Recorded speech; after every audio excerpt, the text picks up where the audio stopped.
No idea why. Only on a laptop everything is messed up. Makes no sense. No idea why. But YouTube should be up and running now. Give me 1 sec to double check.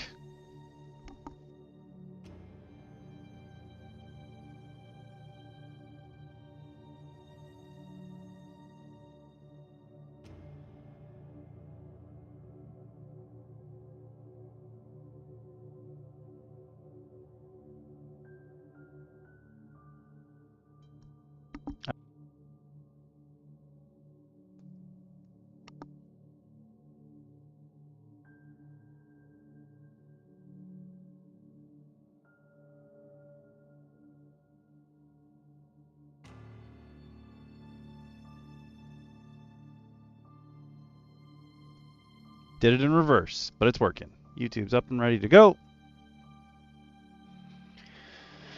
So now we boot up Twitch, and hopefully Twitch just doesn't die in the middle today like it did yesterday.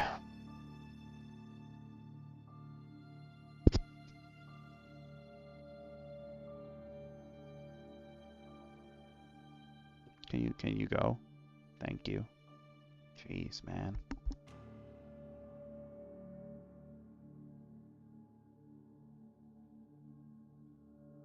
All right, Twitch is also up and running. Hell yeah. Sweet. Let's play catch up.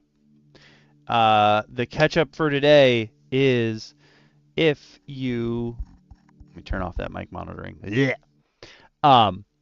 If you happened to not catch yesterday, I did the monthly thank you stream for March since it was the last Sunday of the month, and I was available.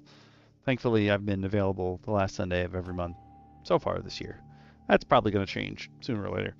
But, oh man, excuse me.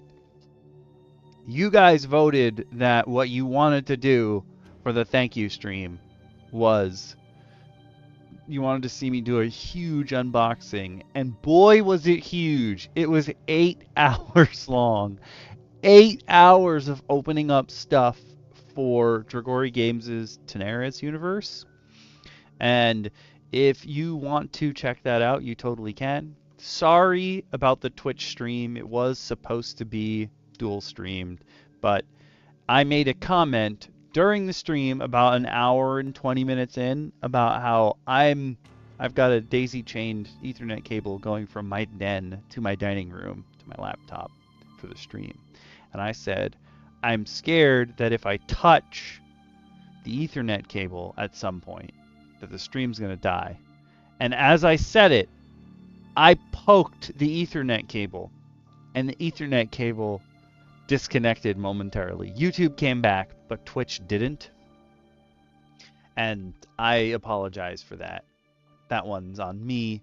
Sorry. So Twitch died, and I couldn't get it to boot back up, but I knew based on what YouTube was telling me that if I left the YouTube stream, it would kill the stream, and I'd have to separate it into 2 videos, so I just stayed on YouTube. But legitimately opened up boxes for 8 hours. Like a full work day of just Dragori Games' stuff. Went through Arena the Contest, then Tenaris Adventures, then all of the extra stuff as part of Ultimate Tenaris. So like every expansion, everything that was available at the time. The dice kit and minigames. And then we went through all the Tenaris RPG stuff because my group as a whole plan originally was when I saw Arena the Contest, I wasn't there for the first run of the game, but I was there when Tenaris Adventures and Arena the Contest 1.5 came out. My group all went in together. We bought everything for Arena, and then after that I just kept buying everything else afterwards. But we intended to use it all for D&D stuff, and then come to find Dragori was in the process of converting their universe to D&D 5e.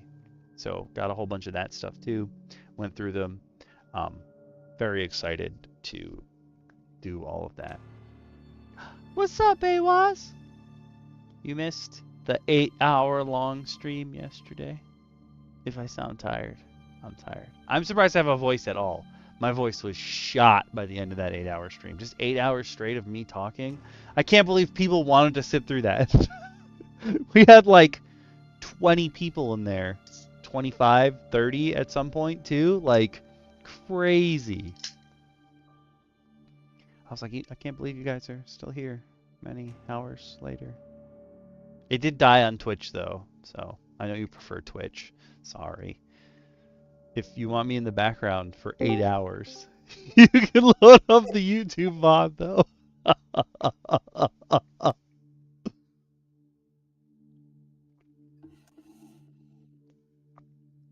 I came in on the crispiest cackle that I've heard in quite a while. What up? I'm not gonna lie. When you wrote harassing, my brain picked up that you wrote harassing, but my brain also substituted horsing because I know you have horses that you take care of, and then it became in my head like a cartoon of like horses just being like and pushing you around. Wait, are you telling me that I was getting bullied by horses? Yeah, in my head.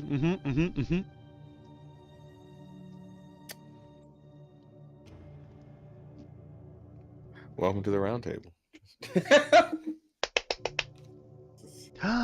I also forgot to tell you. Well, I didn't have time. I basically went and made the timestamps. I just realized that I have an error. Well, not necessarily an error, but I made a mistake on the description for the stream from yesterday. I didn't put in what microphone I was using. I gotta put a link in there. But the reason I bring the stream up from yesterday is because you became a member of the pack. You didn't have to do that, but this also means I get to use you to run experiments because I don't know how the YouTube connections look or Discord. Oh no, experiments. Experiment. My body for science? Oh yeah. Oh yeah. I knew like that. I do not know if I haven't heard from DM Lacara in a little bit, but DM Lacara said last night that they're supposed to get some crazy storms today, so she may not have power. I don't know if they're since I haven't heard from her, I don't know if that's good news or bad news. Oh dear. Okay. Well, hopefully the celestial one herself will appear. But more importantly, hopefully her and everyone there are safe first and foremost. I also feel like yesterday's stream is gonna be the longest thank you stream probably ever. I don't think I want to stream for another 8 hours. Yeah, that was a hefty stream. Like when I realized that I fell asleep, I woke up, went to the bathroom, and you were still streaming.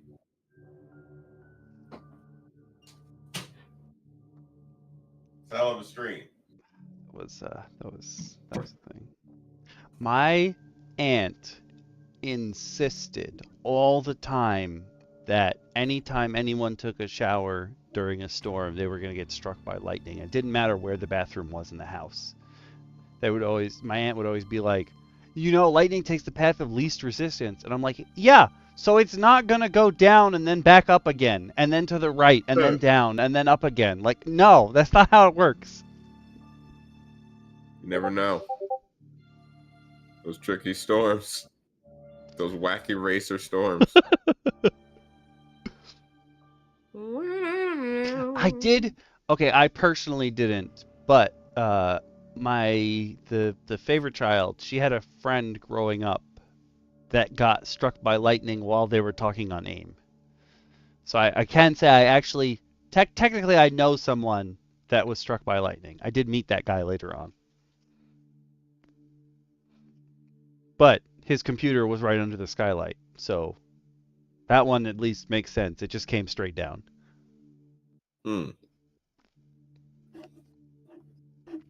Almost got struck by lightning at Playland. Holy shit. Were you on the But Mind to be Scrambler? fair, Actually, the Mind Scrambler's inside. Never mind.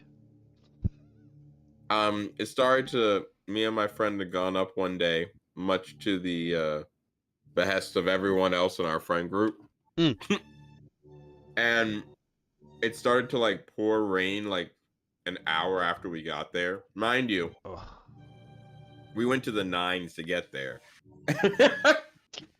Like the car had trouble. It was a day. So we finally get there, it starts raining. And we couldn't use the car at that point. So we were going to take the bus into town and then come back for the car when it stopped raining. Oh. And literally, as we're walking the boardwalk trying to hide from the rain, lightning struck the building next to us, and we were like, you know what, we should just leave. Yeah. When nature says get the fuck out of here, sometimes you gotta get the fuck out of there. I had to listen. I felt very compelled. Ooh, that is true. There's a dude in Ripley's question mark who's like, he held the. This is a very shitty world record to have, but he had the world record for being struck by lightning the most amount of times. Something about him, he was struck by lightning like 16 times. I'm sorry, what? Yeah, is he made of metal? There has to be something within that guy that made him so attractive to lightning, but I do remember reading something where he was like, oh yeah, you can feel it right before you get hit.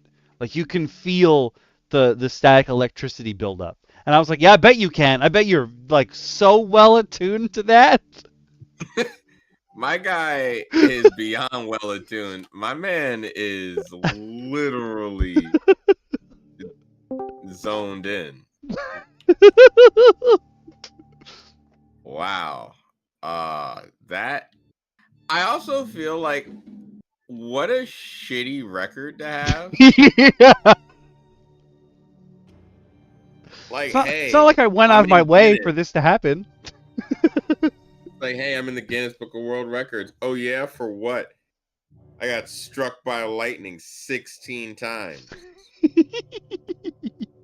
Get away from me then. Yeah, I would never go outside with that guy. Isn't there an X file about that? I think so too. Hi. She made it.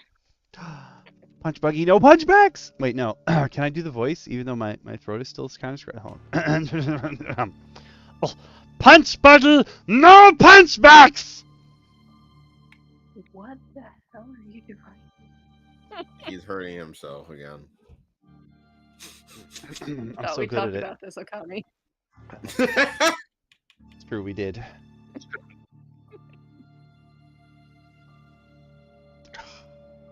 But yeah, today I pinged Grimjack in this because I know in my heart of hearts this was clearly the first thing we're gonna go over today was clearly a suggestion for him or from him, and if he doesn't show up, I'm gonna bother the shit out of him later. I like where this is going. Like, there's no way I looked at this and didn't think, ooh, Grimjack sent me this.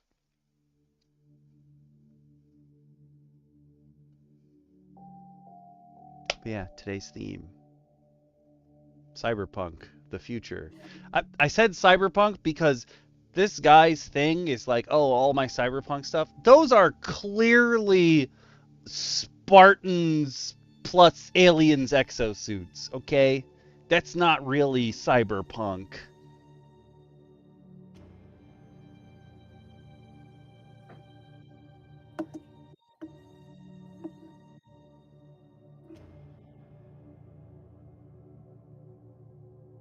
Oh, we voted on items. You won. You put in the first vote for items, and we just followed your lead, really. So today's all future stuff. Future. Please don't call Adam Smasher. I don't want to die. Well, maybe it's okay if I die and they make a cool drink named after me. Maybe.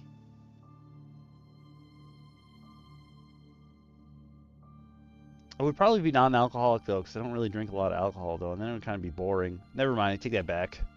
I'm not cool enough to have a cool drink named after me. Nonsense.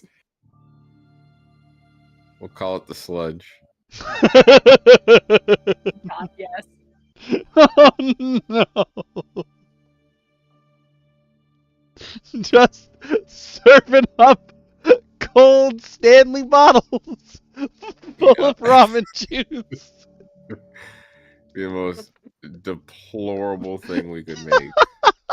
I was like, oh, that's awesome. We should all do that. And then I'm like, what would I make? And I'm like, it would just be straight bourbon.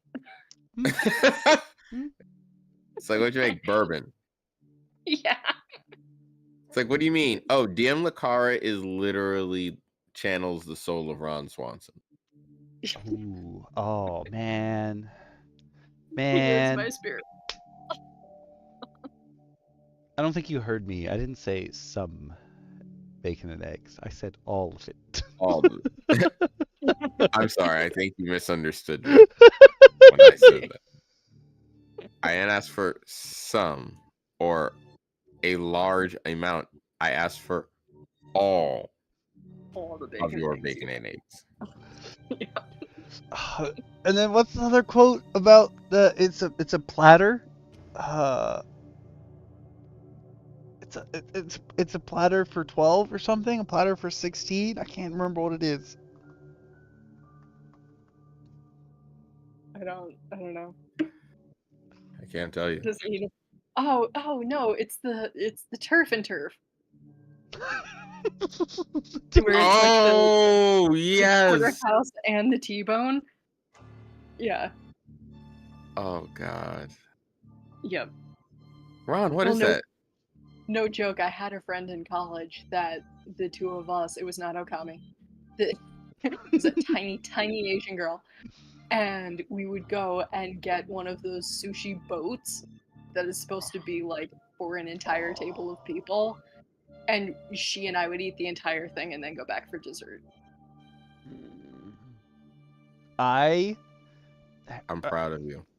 I brought this up before. There was like 12 Steves at college. So Black Steve, even though there's like 6 Black Steves, the one who got the name Black Steve, he would Yep. always run out of money before the semester would end because he would insist on getting like 4 servings of sushi every day. So like his meal card would always run out. And at the end of the semester, he'd be like, can someone buy me another sushi? Because I can't get any more now. How has he not died of mercury poisoning? I don't I was know. gonna say his insides are literally a thermometer. Orange juice, vodka, milk of magnesia. I just heard a collection of things that should not go together. Yeah, Anytime you start mixing medicine into something's gone horribly wrong. That hurts my tongue. Not fun for your friends. I got to vodka and I just stopped. I was like, nope.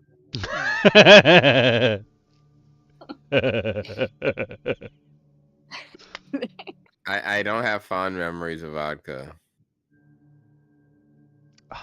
I never will. It's not vodka for me. It's tequila. Though I personally don't have the bad memories. There are other people's There bad is memories. that time that we found that mysterious vodka in your house. I had to take that. I took that out when Jin and Dex came over because he was like, "Yo, you got any more?" And I was like, "We've been through this. It doesn't have the sparkles in it anymore, and no one can figure out why." Wait, sparkles? Yeah, What? my Okay, So one of the first ever events that I attended at Okami's house was his birthday when we first became friends. And in the midst of this, so some of the attendants are like, "Oh, it's your birthday. We've brought beers." And I think it's because at the time, a lot of people didn't realize, like, oh, it's just going to be like a hangout, which is what all it was. Like, we had the tournament. It was a lot of fun. But at one point, they were running out low on beer because people wanted to just drink at his birthday as we played Cards Against Humanity, which is always a fun experience. Ah, good times. And at a certain point, they were like, "Oh, do you have anything stronger?" One of the attendants, Jin's brother, was like, "Yo, do you have anything stronger?" And Okami looked around and he goes, "I have something, but I've never actually drank it before." And he reached into a small little drawer and removed from it a glass bottle of glitter vodka. Not like some kind of weird holiday like spruced up thing. No, it looked as though fairies had distilled themselves in the vodka and left their glitter everywhere. And we in our heads just went, this can't be safe. So naturally people drank it. And I don't know if there was hallucinogenics in that glitter. But it was quite a grand old time for everyone. Even Okami had some of the glitter vodka and had a grand old time. like, it's not like we can tell you what the label is because the label is literally a piece of tape that my grandpa hand wrote vodka on. Yeah, that's the only reason we knew it was vodka. It had ancient handwritten, like 1958 Scotch notepad handwritten message just saying vodka. Could have been the first vodka ever for all we knew. But we ingested it. And that's a lesson for you kids. Don't drink strange vodkas. Your friend pulls out of a mysterious drawer in his home. This was also before I learned that things in Okami's home violate the space-time continuum. So. Also true. Any food that he brings into his house immediately ages 10 years. Quite literally. Quite literally. I think I opened a fresh bag of chips and it was stale.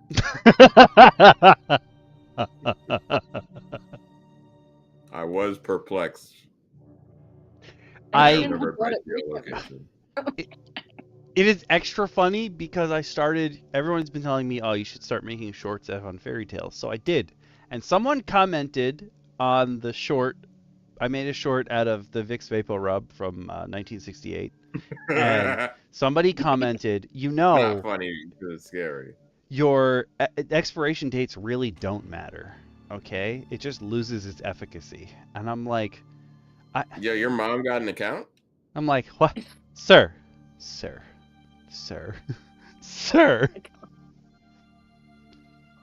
Oh my god. Did your mom make a Smurf account? She might have. That's what that sounds like. Whoever's left at the FDA is cringing right now like someone walked over their drink. He's sitting at his desk just like, I'm gonna do it. I'm gonna leave. I'm gonna quit. And then they're not gonna have anybody approving anything. Shoot, at this point, they're probably getting fired. The way of the world. Alright, so... Tonight we're going to look at some new armors. This is the End City Armory. I'm just making my notes. You guys saw for the first time on that stream last night that what I'm actually doing that you can't see, like whenever I say something and then I take a pause, is because I have to write down the timestamp so that I know where I can put the timestamp on. But I don't have to do that. I mean, you usually can't see it. On yesterday's stream, you could see it. But if you're on YouTube, you can open up. Oh, no. Well, I got rid of the thing. Come back here. Deleted the link. Nope. If you're on YouTube, you can open the description. Come on down. I'm sending it to the DMs. And, oh, it is past the character limit. Hold on. Let me get the easy link. Character limits are a ridiculous thing in 2025. Dude, just get rid of everything from the question mark on. Like that entire, all that alphabet soup after with 5 new and go. It's true. It's true. Yeah, everything after that is just a tracker.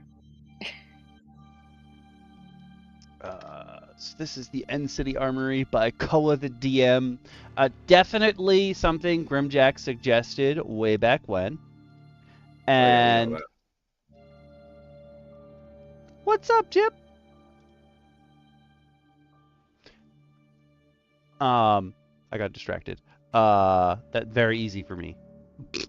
But Grimjack definitely suggested this. These are new armor types with new properties.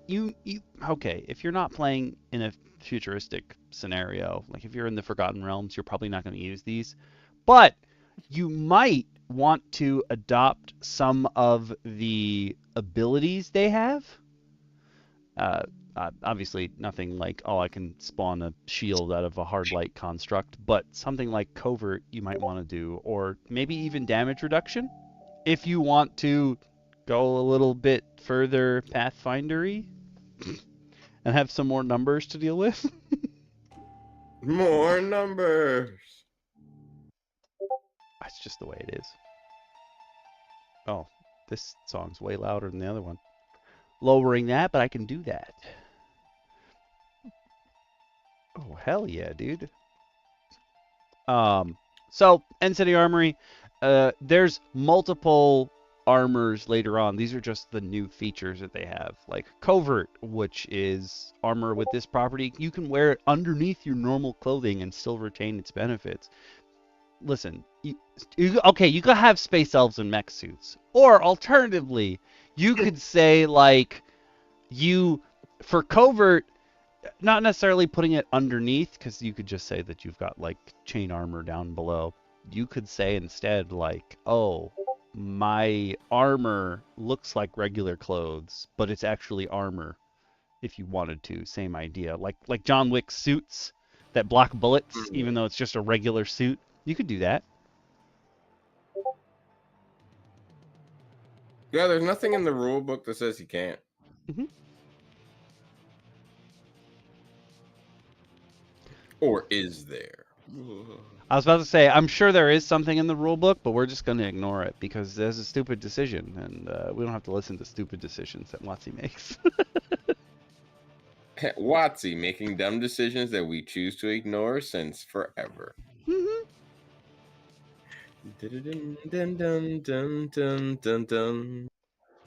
Bing bong. I don't know why, but I never in my life expected you, Jip, to use ping pong. I don't know why, but I didn't know you knew the call of the city folk. The call of the city folk is a brash and bold statement to hear today.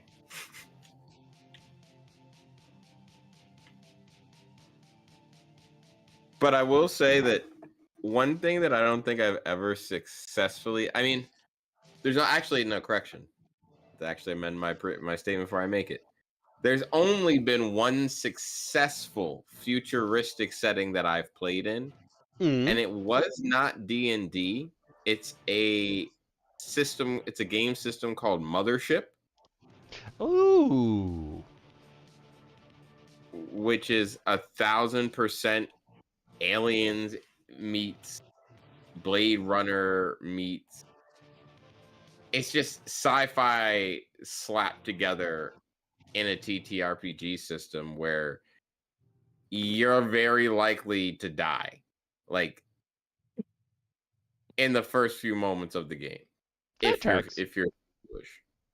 I was expecting you to say Lancer because lately Lancer is everywhere.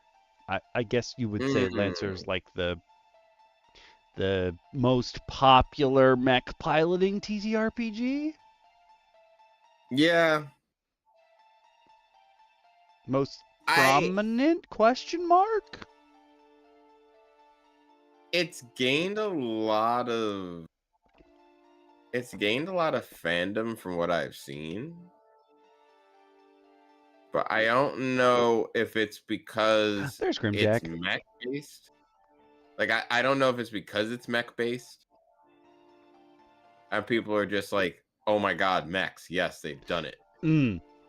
Give it to us. I definitely think there's some part of it is like that. I feel like it's because listen, your setting could be whatever you want in 5e, but because everyone thinks like Tolkien-like, they just don't think that you could put a mech in it. You could if the rules make sense. Yeah, there's nothing that says you couldn't. The dwarves didn't build a giant ancient warforged mech, but it would have to make sense in the world. Like there would have to be a good reason as to why they ever burn the resources, and it would not be something they built on their own. It would require the culmination of a couple of races that have to exist in your world, I think, especially to make it. Specifically certain I'm not going to name them, but certain blue people.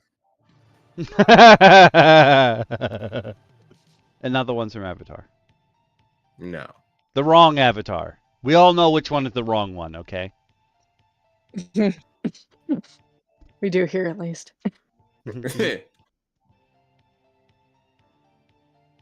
Battletech also makes sense. Or the one that Steamforge just got the rights to. They send me an email every Wednesday. War Machine. The poor man's Battletech. But we have Battletech at home. Yeah, that is what War Machine is. We have Battletech at home. Yes, that's 100% what War Machine is. Can we get some Battletech? We got Battletech at home. Oh God. Oh, that's fantastic. But back on your mech suits, Grimjack. This is for you, okay? You want armor with the DR property? It's not the Dominican Republic, okay? It doesn't female you. Damage reduction. However, the way that they write it confuses me because like he says, for example, the vest has DR 2, but that makes me feel like it's DR half. Like I would just put the DR is 2 because it reduces damage you take by 2. I think because DR has to be a set number in most cases. Because otherwise we just consider it resistance or immunity. Because if you think about it, DR half is just resistance. DR, because that would then DR full or DR1 technically, right? Or DR0, however you want to write it, would just be immunity. So it's kind of like you kind of skip that little middleman. You kind of lock yourself into hard numbers, I think, with DR.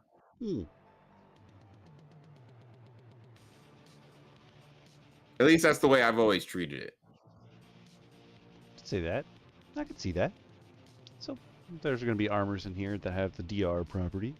And you have exosuits, which is what you all want, okay? We all know you want to wear an armor that fits around your body and improves your battle prowess. And maybe lets you punch a xenomorph in the face, you know. What is this, Gantz? Yeah, basically. A cool thing here is that they They say regardless of what size you are, when you're wearing an exosuit, you count as one size larger.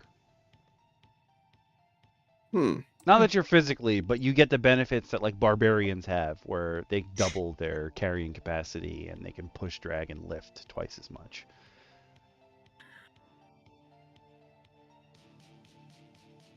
Though, okay, you're probably not. You might be playing a gunzerker in a universe where these are commonplace, more so than a regular barbarian. But same idea, same bonus. Ooh. It was. I will say this existing lends to a combat purpose only, really, outside of the enhancement parts of the armor. I think it definitely seems more geared towards we want to give you cool things to fight with. Most of these versus armors are gonna be that way. check out. Uh-oh. Did we lose DM Shin? Or is it me? Did we lose me? Am I lost? No. Okay. No, No, it I was can me. hear you. Okay. I was like, wait It a was- minute. I didn't even touch the cable this time. I think my microphone noise gated the sound of unnecessary emergency vehicles. Not because I don't believe there's an emergency, but because I know the emergency is nowhere close to here. Fair. I still haven't figured out. It sounded like something fell on top of my house, but I know it wasn't actually my house yesterday during the stream. And then after I asked if anyone on the stream heard that, my sentence was punctuated by emergency vehicles. And I was like, okay, there's probably an emergency somewhere. Well, I am in the middle of a significant thunderstorm, so if I disappear, it's because I lost power. Oh. No. We'll enjoy it. We'll try to get as much done with you here as humanly possible. Zoom. I guess with modular, you equip different parts, and then it's got modular slots. You can be your Iron Man if you want. All the pieces just snap together on you. I know what you want, Grimjack. I know who you are. But remember that if you go with the powered property, your armor needs a power cell or battery, or it doesn't work right. And the batteries here, they only last for 24 hours. But like, if you're only using them in combat, 24 hours could be like your whole campaign, because each combat round is 6 seconds. Like, that's a long time. But if it's not powered, your AC is reduced by 4, your speed is halved, and you make all dex and strength checks with disadvantage.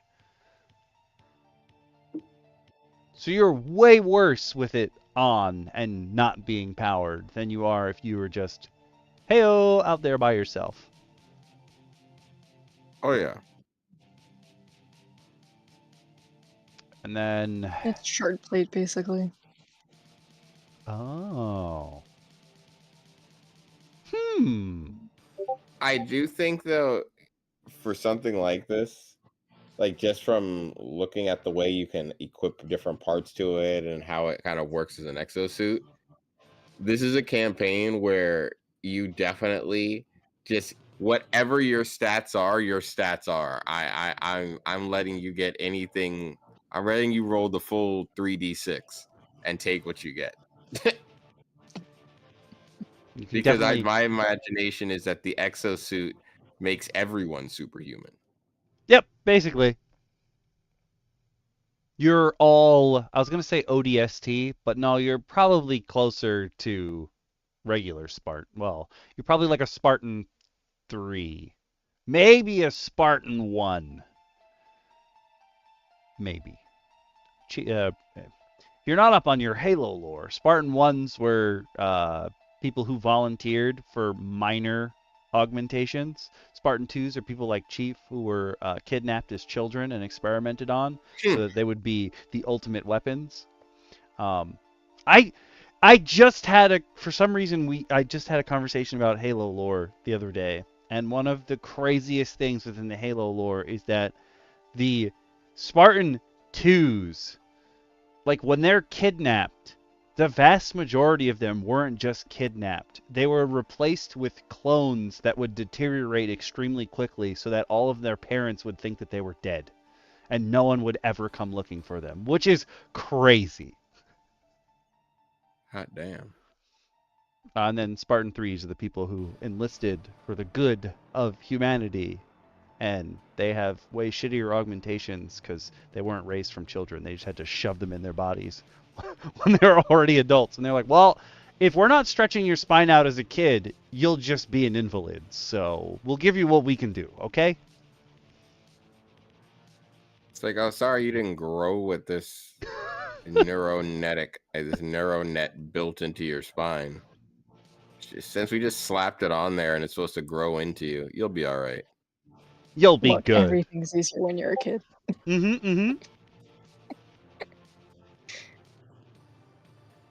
Sorry we allowed you to have normal development. They didn't volunteer. They were chosen. Well, I volunteered. Chosen. I don't care. Is that what we call it now? Chosen? Yeah, the what was it? The government searched for specific genetic markers that would make the children more susceptible and pliable to augmentation. And still only like, I think, a quarter of the Spartan 2s survived. So clearly they did not do the right research. But that's Halo lore. If you want to know more about Halo lore, Brian David Gilbert sat down and read every Halo book and made a video about it, and it is fantastic. I have not read all of the books, but I have spent many, many days on the internet looking at Halo wikis. Hi. But in addition, there's also special abilities to some of these armors, like alloy bracers, where they don't give you any bonus to your AC unless they're activated. And they give you basically a hard light shield, or it doesn't have to be a hard light shield. It can be just a full shield that comes out, unfolds in front of you, or stretches out like goo from your arm, that kind of thing. This is sort of kind of what you've always wanted, Rimjack, like something that you can just go bloop and a shield comes out. Or there's a weave shield, which is in fact a projected field of energy, so it could be you could have Captain America's hard light shield if you want, where it just whoop, pops up into existence and then you throw it if you want to. But while you're wielding this, you can't wield other weapons. It's going to get in the way. Old Halo is good stuff. Good stuff. So, beyond that first page is now different armor classes and then different armors that exist within them. We're not obviously you can take the C and make it G if you wanted to make it a little easier for yourselves. I don't even know what C counts as in Koa the DM's world. I was gonna say copper, and then I was like, that's probably not it. Probably credits, now that I think about it. Yeah, I was the gonna future. say credits probably. Most space most sci-fi themes always turn gold into credits as some kind of unified form of currency.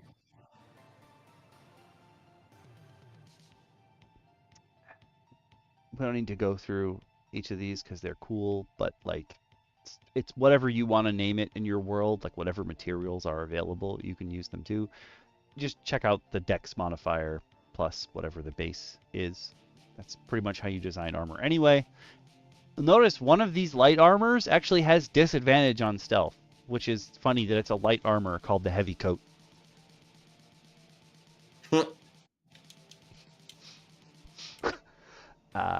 And a couple of these have damage reduction to ballistics, but one of them has damage reduction to radiant.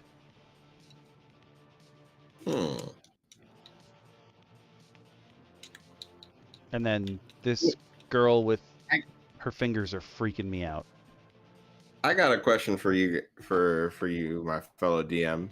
In a sci-fi campaign, do you consider solar energy radiant?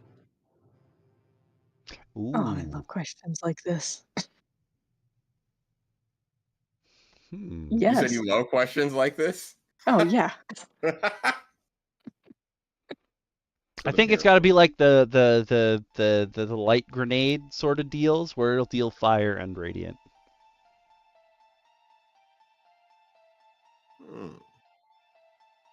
Yeah, I was gonna put. Why?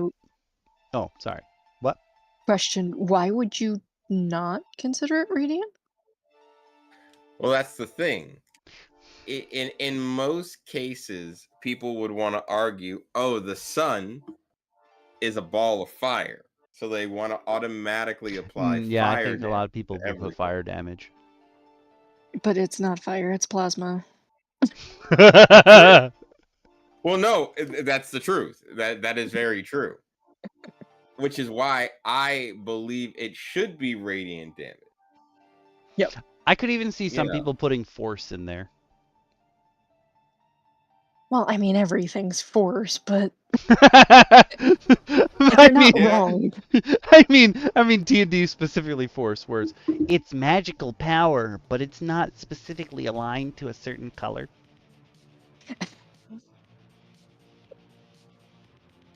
Interesting. I have seen 5e doesn't use radiation, but there are many, many, many other TTRPGs that specifically use radiation as a type. The tables that we use for my verdins, I almost said vegan instead of verdin. That's why I sighed. Not the same. Very much not the same. My verdins. The three of the tables that we use for Creepshow Kate's character Rail, the game that they're originally from uses radiation, so a bunch of the mutations are like, oh, you gain, you're now permanently irradiated, and you push out radiation damage when you're too close to someone for too long. And I'm like, I just don't want her to roll that, so I don't have to convert that to something that makes sense within the world. Please don't roll that. Please.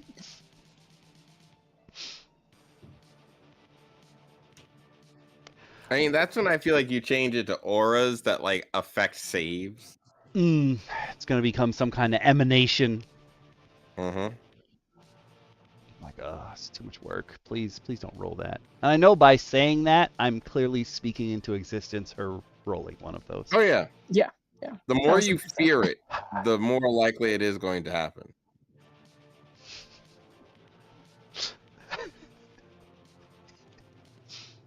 But okay.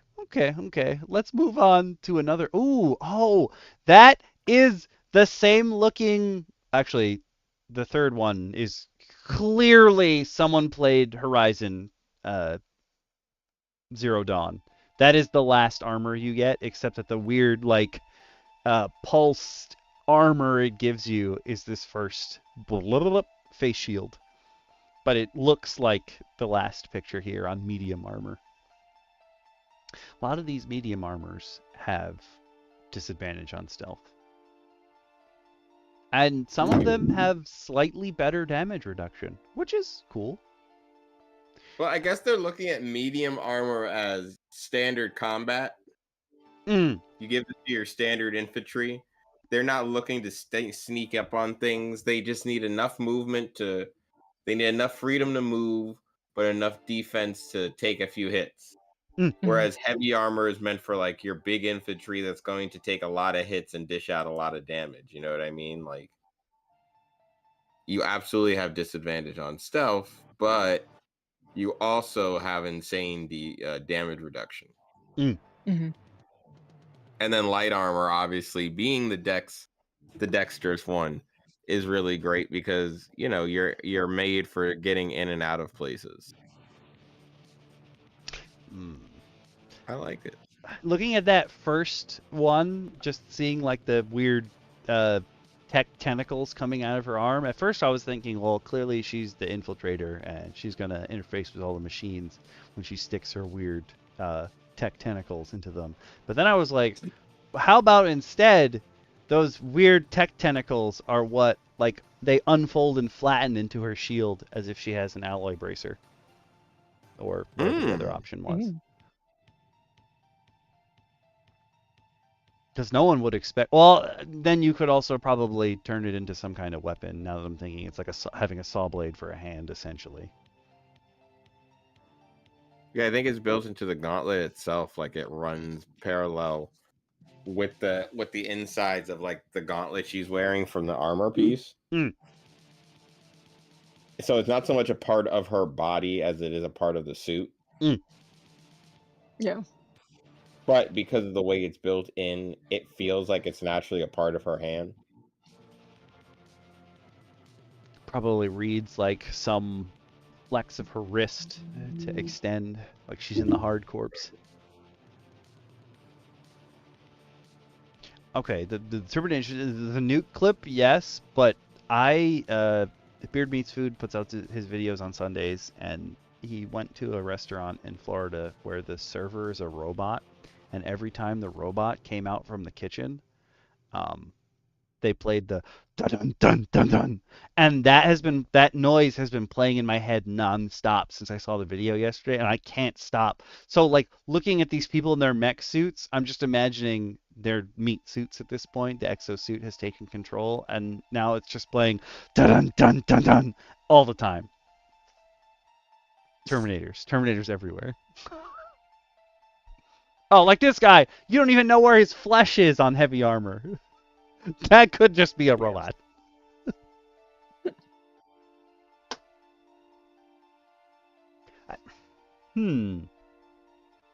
I just skipped right to the end.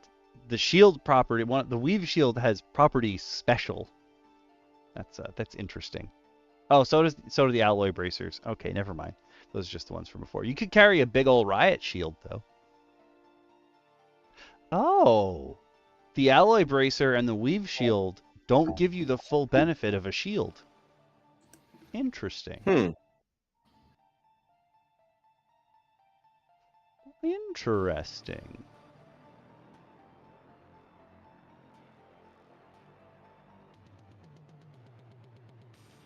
I would say this is definitely an interesting way to set up armor and armor classes in like a sci-fi TTRPG. There's actually a TTRPG that I have books for, and it's an interesting one. It's very sci-fi. It's based on you actually generate the generations of your world. It's called Numenera. Oh! And it is very heavy on tech, sci-fi, just like how the world evolved its technology, and you build into that. I think some of this would work really well in that. Is there a game in that universe called Tides of Numenera? There might be. I think so, yes. I did not know it was sci-fi. I have Discovery, and I have Destiny. Damn. I can see the logo. I always thought it was not sci-fantasy at all, just like straight. I'm gonna say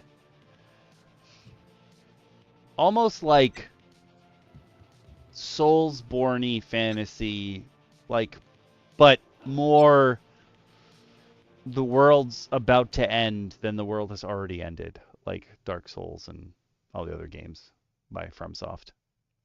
I don't know how to properly articulate that thought. Just before the apocalypse, not after it.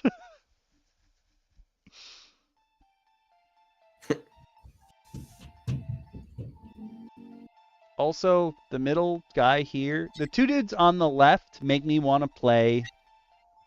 Oh my God, what is the name of the game? Anthem, really bad.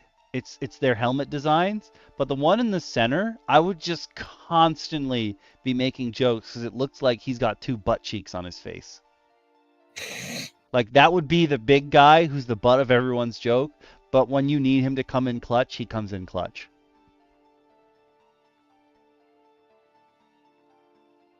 Two butt cheeks, though? Yeah, really. Either that, or if he changed his color scheme, he could look like a wasp.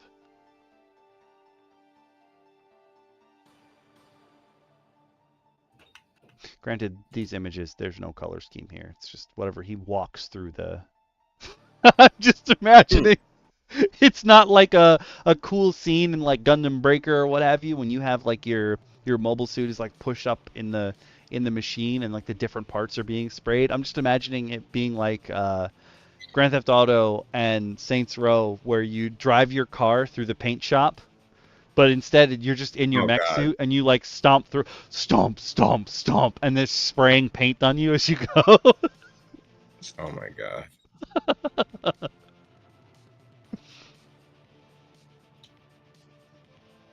Oh, one of these has damage reduction for bludgeoning. Okay.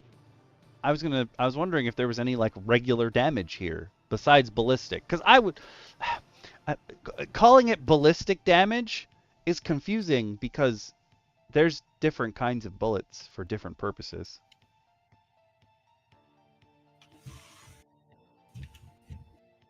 Yeah, you have to prime him first. He has to stomp through one way, and then there's like a little U-turn, and he goes through the other way to get the actual paint. He needs to be primed first. That was great, Amos. You gotta make sure it sticks. Listen, it's the future, but it's not far enough in the future where the nanobots will just change colors. We're not there yet. A couple more patches. Oh, I love this. I love this. Wait, no, I can't go. Okay, I was like, I can't go to the next page. There is no next page. Never mind. But this is Koa the DM. He does have. I just went to. I figured I was gonna open up all the ones that had quotes or like the actual author has. I can't word. I worded for 8 hours yesterday, and I can no longer word. I'm literally sweating trying to get words out. Take a deep breath. We are here to help. Oh, thank you. Oh my God. Koa the DM has a really thriving Patreon. A lot of the people we come across, I'll come across some of their stuff and I'll be like, oh, this is really good work, and I'll go to their Patreon. Their Patreon's dead. Like they haven't done anything on it in like a year. But Koa the DM has a hell of a thriving Patreon right now. Can't stop, won't stop. Oh, yeah. Koa the DM. Though the oh, that's his title. I thought that was the whole post. His titles are like dissertations, bro.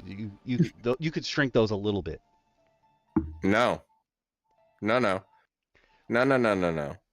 He will not. Listen. He's doing way better than me, so I can't be mad at him. Like,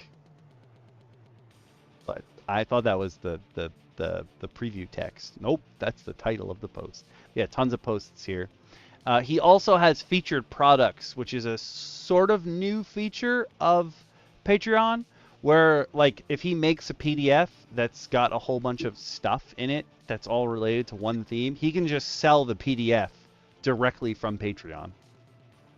He doesn't have to go on DM's Guild or Drive-Thru RPG or anything like that. And also, I can tell because it's I'm gonna make words one day again. Because they say locked and they're like mosaicked out. Those are also posts that he has open to certain tier levels, but he is selling the post itself as well. He's He's got this Patreon thing down pat, man.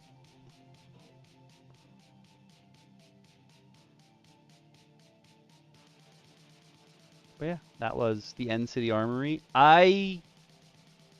These are items, so they wouldn't make it into the repository anyway.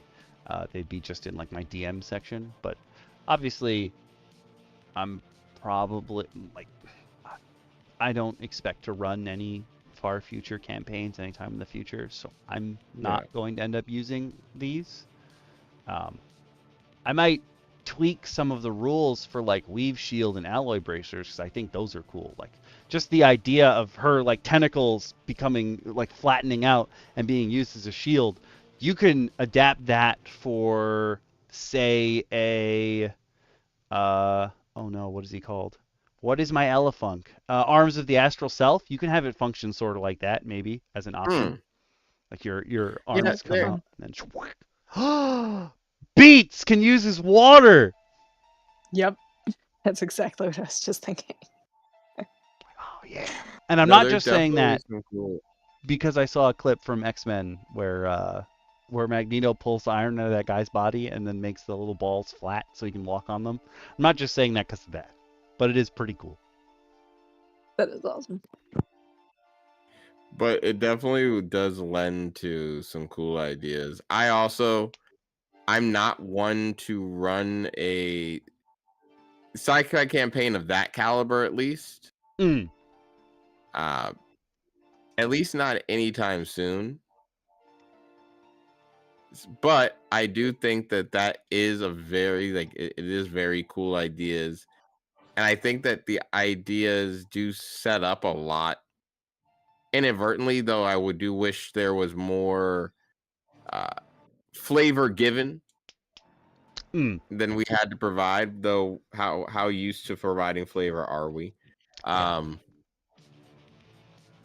do wish that they fleshed out more about manufacturing of the material and like common materials used for stuff like this. Like I really wish we got a little bit more of the world around why these materials exist and how they work, because I think that there's a lot to it that can be fleshed out to provide maybe like some cool ideas for modifications of things. You know, is it fiber like, you know, for light armor that you can build it into clothes? You know, is it threaded material? Stuff of that nature. Because I kind of like being able to delve into those little things when you're playing around with various alloys and materials and stuff like that in a game.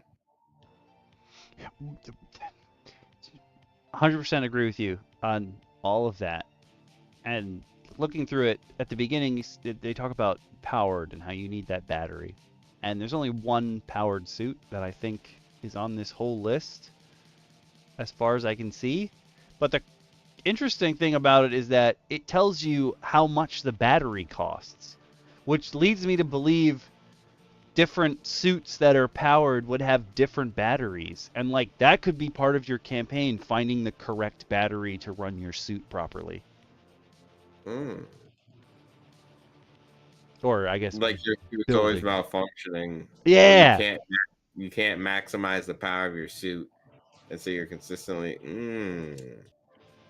I'm thinking of this in a very like XCOM-y way, where like you send out your guy in the exosuit and they get absolutely trounced, and you're like, what did I do wrong here? What can I give you that will make you not get absolutely trounced by every Xeno that comes by? How do I make you not trash? Yeah. How do I do this? I will say though, I think Grimjack has done this before. He named all of his characters, because you can name every soldier in XCOM. He named them all after us, and all the ones that were like named after us died immediately, and only the ones that he did not name after us survived. So maybe that's part of it, giving them a good name. So note to self: don't name your party after people you want to survive. Unless you don't actually want them to survive, then by all means, name everybody. The reverse evil Grimbo mastermind. All right. Next up, we have two items that were made by different people, but they both use the term expanse instead of space or phlogiston or whatever you want to call them. So I lumped them together, but technically they are not really from the same setting. They just happen to use expanse because nobody knows what they want to call it. If you are on YouTube, you can open the description, click the link to follow along with us. I'm going to send this over to the DMs. And for those of you on Twitch, I'm going to throw this one up. It's just one item. I'm going to pin it for... I'll leave it for the default 20 minutes. If we get to another thing for that, then I will just change it over. But I'll change the music up too, and I'm going to keep the music the same for the two of them, because I'm going to consider them in the same vein, even though they're technically by different creators. Because it's basically the same idea. The first one's the Expanse flight suit. Very cool artwork, just to get that off the bat. Very cool, very Half-Life 2. And it's got like elven runes down the side, plus like little potions that go into almost like a teeny tiny arc reactor. Like that's pretty cool. Yeah, like this is very early 2000s. Like I played Tribes a lot.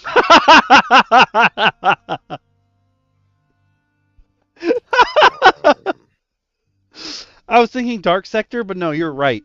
Tribes. Like I played a lot. My favorite game is Great Citizen Kabuto. Like, just what a game! Yeah. Oh my god! I forgot the wife. Best cutscene I've ever seen in my life.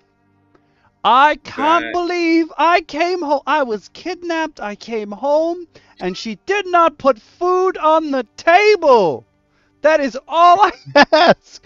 Oh my god, I forgot the wife. They kidnapped her too.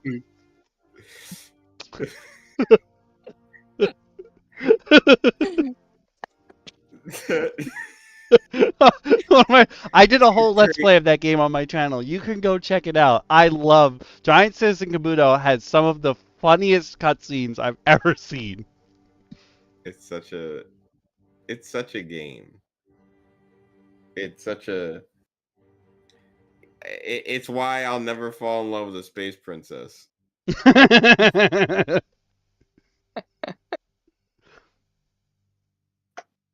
It's exactly why.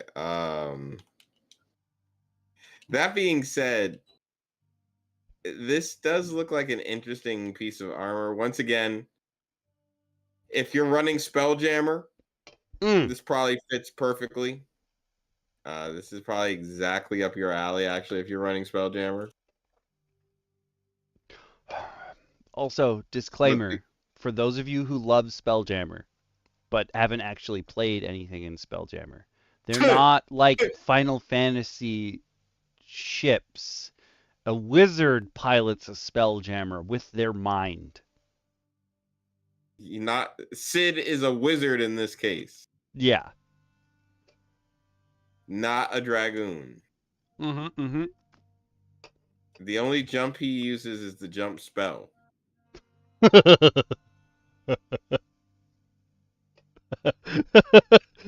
Sorry, that was primarily okay. So that's semi-primarily directed at Grimjack, but other people have brought this up to me too, because Grimjack assumed that it was like a Final Fantasy spaceship, and I was like, no, it's like a boat.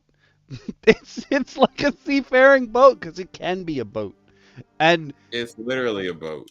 It's a boat that goes into space because someone thinks really hard. It's not fast. It's not that fast. You float through space on the astral sea at the speed of the astral sea, which is a little faster than normal. But yeah, Spelljammer is very slow exploration. And you don't jump through Spelljammer if you're looking for a fast pace, edge of your seat kind of You know.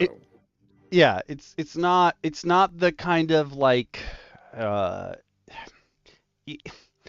you're not playing. Oh no, what is the name of the game? You're not playing Homeworld. Like it's not a Homeworld space battle.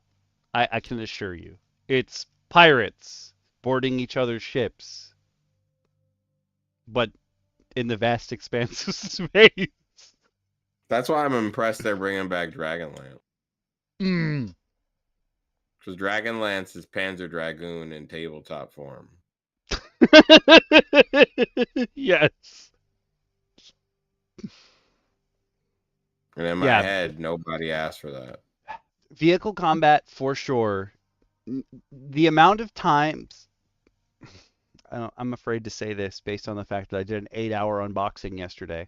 But the amount of times I've bought a supplement specifically because it has rules for ship-to-ship combat is, we'll say if I got a nickel every time, I'd have a lot of nickels. It's a problem because you're right. There's no like real. The only thing they say in the books officially is like, oh, you need at least one guy to man this gun. Or you need at least 2 guys to load things. And that's basically it. You gotta figure it out everything else by yourself.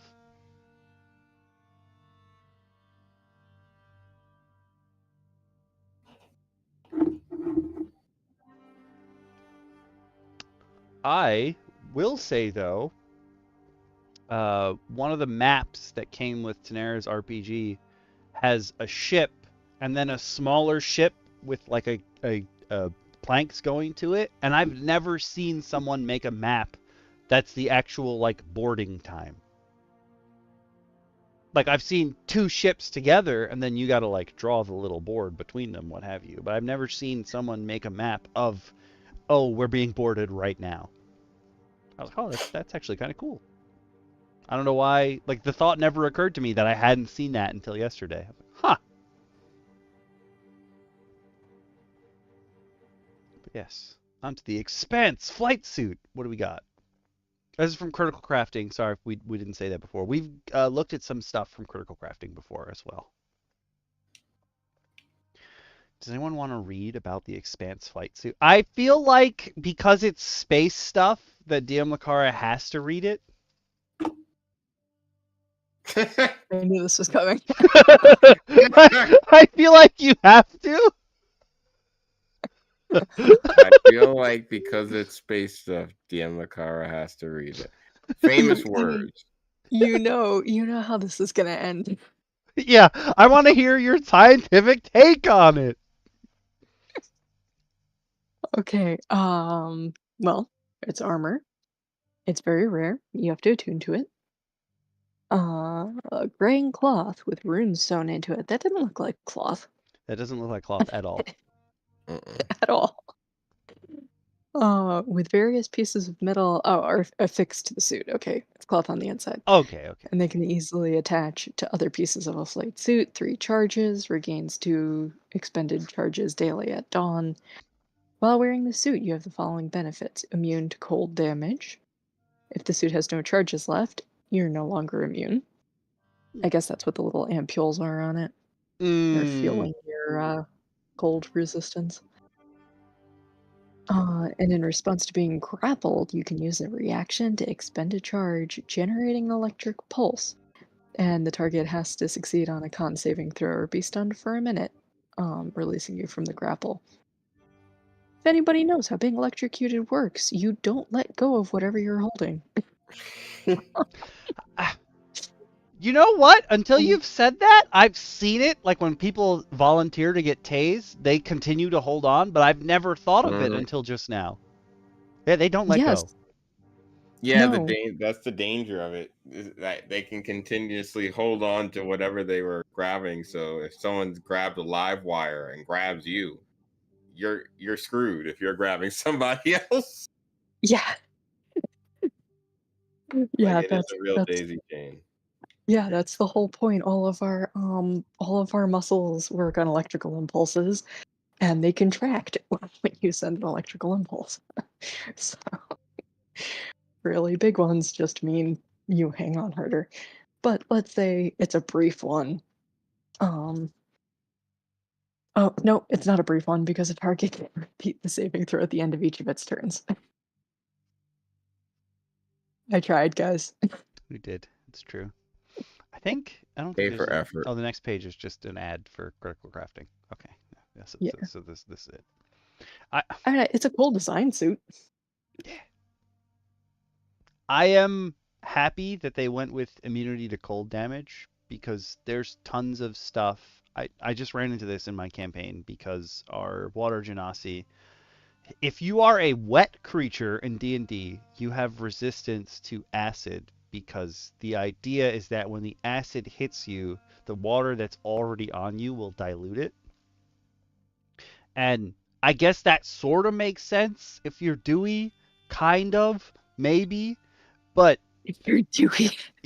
we were like, but our thing is being at the bottom of the ocean, because the idea is that the elemental plane of water is just a big ocean essentially, and like her character hangs out in the water. So we were talking about how the extreme temperature thing works, and I didn't even bother looking at the 2014 rules, but I assume it's the same with 2024, where if you're in this extreme temperature for more than an hour, you have to roll a save. And if you're in extreme cold, but you're resistant to cold, you automatically pass the save, so they don't have to worry about it.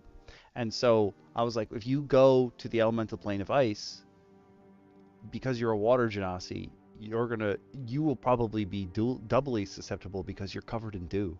And she was like, no, we changed that. And I was like, we did? And I was like, oh, we did. We gave her resistance to cold damage because she's supposed to be at like the bottom of the ocean where it's going to be cold. She wouldn't have to worry about acid down there. She would be worrying about it being cold. And I was like, oh, I forgot we gave you that. You're a special water genasi. That makes sense, though. You're a chilly water genasi. Yeah. Yeah. And Yeah, that's fine. That I'm makes like, sense. I was worried at first about the stunned for a minute because that's a long time. But this is very rare, so you're expecting to hopefully run into this at tier 3. And I thought Electric Pulse was a strange choice because it is space. But then I was like, I guess you wouldn't want to Electric Pulse if you were in the ocean because you'd probably kill a lot of things around you. Yeah, not unless you're a psychopath. Somebody, this I popped mean, up on my Reddit digest either yesterday or the day before, but somebody was like, oh yeah, I used a lightning cone ability, but we worked out the math that the electrical impulses would spread for this far in a radius, so I shocked everything around me in this radius. And I was like, where the fuck did you get that math? Where's that math hiding? I've never seen that math before. It's very dangerous math.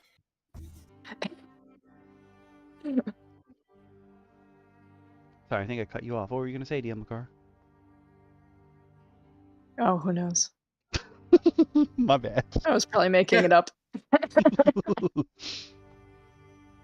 Uh-oh. I feel like using up your attunement slot when you're that... Well, I guess this would be... You'd be sending your dude out like they're on the space station and something went wrong on the outside. So they're going to leave most of their stuff on the inside.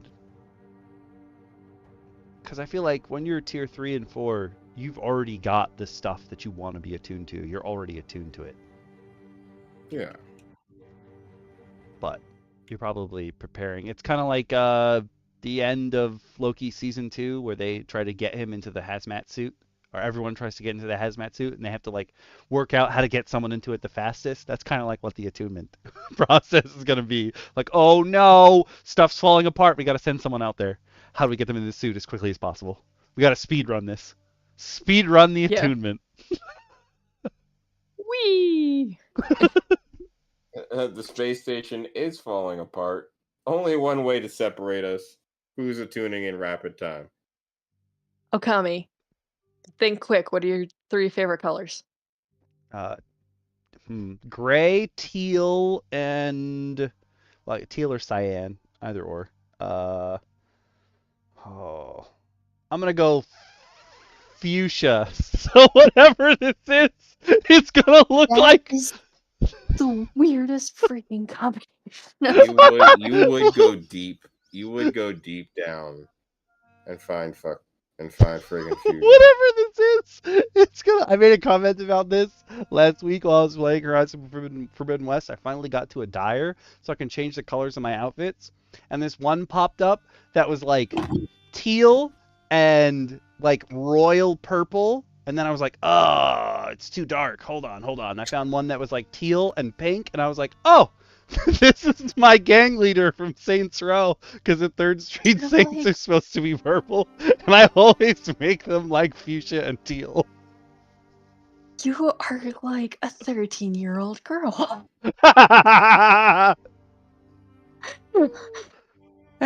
All right, people, you're gonna see something soon that I take no artistic responsibility for. Uh-oh. Oh, it's gonna be fantastic. This is gonna be absolutely fantastic.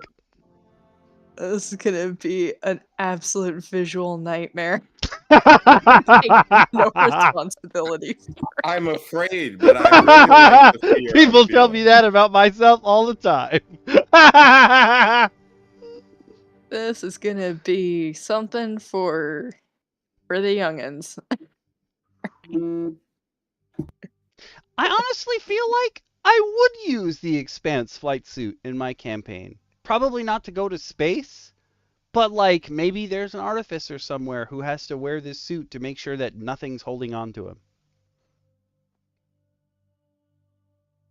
Like when he's working on stuff. To be fair, Grandpa Hector is designing a freezer system via the elemental planes. He would be the one most likely to use it, but he's probably indisposed at the moment. We all know what that means. Yeah. He would probably be the one to use this. Now that I think about it. Huh. So I'm gonna keep this one. But Critical Crafting does in fact have the post for the Expanse flight suit actually links specifically to their 55+ page PDF of the Hollow Expanse, which is just you hanging out in space.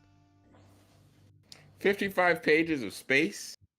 Space. Heck yeah. Space. The last frontier? I see what you did there. I like that. That's like the arena cards. Like a bunch of them had quotes from like famous movies. The team is Brazilian, so like I wasn't expecting them to get the quotes from famous fantasy things correct in English. But like one the ice sorceress, her quote starts with "Winter is coming," and I was like, And then there's a dwarf in there that's like, "You shall not pass," and I was like, And then some of them were like 1 or 2 words were different, and I was like, okay, this is more of what I'm expecting. Them to get it like close, but not like on the dot. Mm-hmm. You like space? I don't actually have their stuff, but I have plenty more space stuff that I can send you, Awaz. I believe this is one of the ones. Can you download it from here? No, you have to be one of their tiers to get the actual download links, I think. They do the same thing that oh my god, the Moonlight Maps does, where they release a post every time they post that is open to everyone, and then it links to separate posts for each tier. I'm not cool enough to do that, and also that seems like a lot of work for one person, so I don't do that. But that is a thing that you can do on Patreon. Maybe in the future, if people continue to help support by doing a number of things that can easily be explained by our reverent member of space, the resident dictator of the galaxy, DM Lacara. I like how you went right for dictator. You get mission. Hit the buttons, people. if you have money, hit the buttons that give Okami money. He's got a Patreon, he has YouTube, he's got Twitch, he has whatever you're listening to him on right now or watching. So hit those buttons. If you don't have money but wish you did, then please like, share, subscribe, do all that stuff, so that more people can find joy in the craziness that we do, and specifically the craziness that Okami does. And yeah, and if you have money, throw it at the Redbubble. Yep. I forgot to do the thing. Oh my god, no, come back. Wait, no.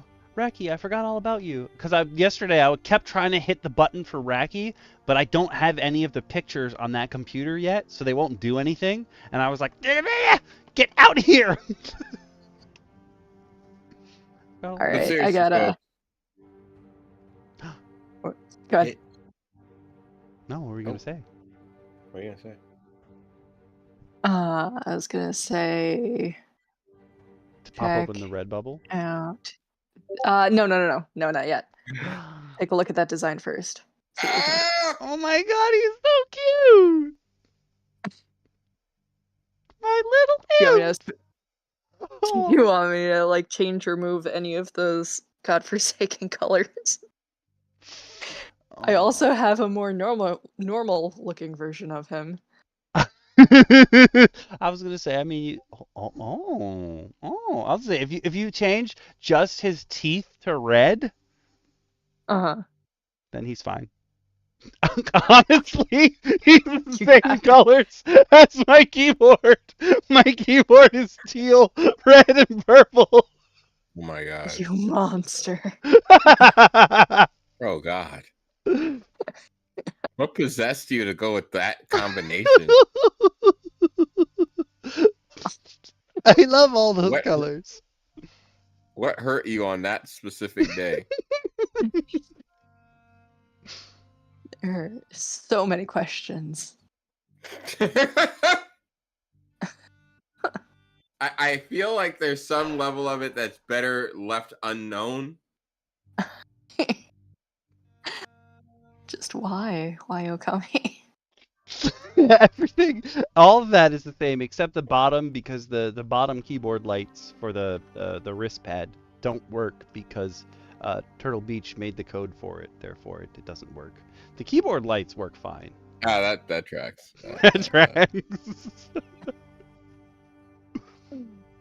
I was gonna say, you can hit the buttons and do things like become a member of the pack, like DM Shin did yesterday during the stream, and everything worked, and it was amazing. And now I get to he gets to be my experiment person, because I don't know how that stuff works when you connect to your YouTube. I don't know what other people see. I also got to figure out how to do I don't know how to do the thing on Discord where the first time you go to a channel, it makes you look at the pinned post. I was supposed to do that today, but all I ended up doing was putting in the timestamps for that 8-hour-long stream. Yep. Which you should watch, because he's thanking all of you for coming out. Yeah. And joining him for all of his shenanigans. Like the roundtable. Yeah. Which we're happy people join us for week after week. To hear us lose our mind in the ever important war against WotC. It's true. It's true. The real blood space war. I'm actually thinking, since I opened up my own Patreon page and I have like an old Yugo behind my logo, if I still have this file, I'm just gonna put the new logo that you came up with where Yugo is behind Kage Okami, the one that says DM Okami. I saved it. Yeah, that is awesome. Thanks, man. You guys are awesome. I love you all. Oh, we should upload those designs as stickers on the Redbubble. Oh, you're so smart. We could. Man, that's if two Shin's things okay today. with it, I can do that. You just totally pointed them out, and I'm like, shit, I'm dumb. If you guys love them enough, yeah, I'm totally down for it. I mean, I downloaded it. I have a logo now. Right? I was like, oh yeah, when I finally run out of current business cards for the job that I don't have, but I slapped a QR code over it, I will make new ones with that logo. Yep. By all means, yeah, go for it. I mean, it was like I said, it was a fun little project. I was glad I was able to make them. Oh, hell yeah. Okami, do you have a name for this little dude? Once, when I said just now, oh, my little imp, I'm trying to think. Yeah. I don't think so. I know what era in my life he's from, and he Uh-huh. should have a knife. A knife? Oh, well, okay. There you go, brain. Nope. All right. He should have a name, but if he did have a name, he is in a notebook that my mom threw out when I was a kid. So since then, I don't know. I was really into my original screen name was Pokemon because the only three things I cared about were Pokemon, Digimon, and Monster Rancher for a little while there. And I was making concepts for my own Fakeamon, as many of us did as a kid, and I had a whole notebook with like how you can capture them.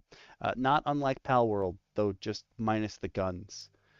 And my mom threw out the thing because it was in her way one day. And like, I don't think about it very often, but my sisters bring up all the time how she stifled all my creativity. And I was like, I think all of you are in that boat. I don't think you can say anything.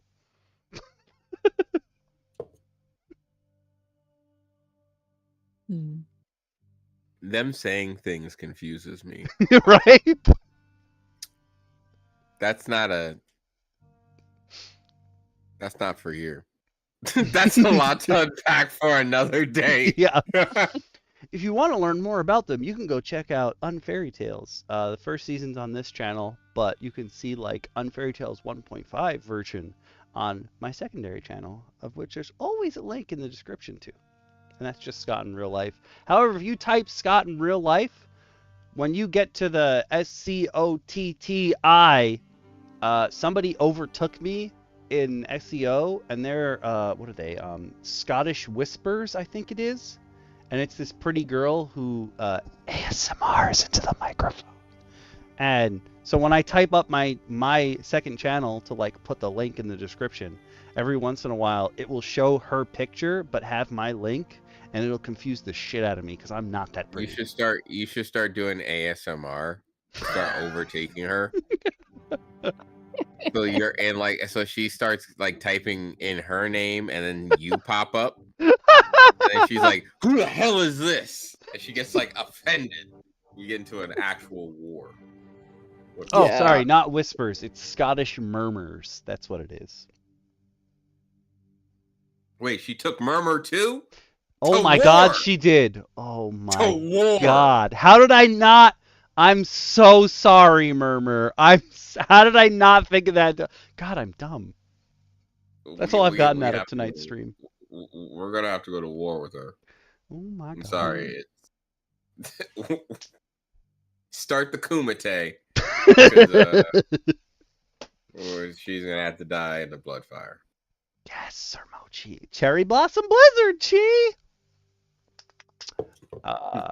That Cherry Blossom, some variation of Cherry Blossom was my password for many things when I was a kid. I do not use that anymore, so you cannot get into my stuff. Sorry.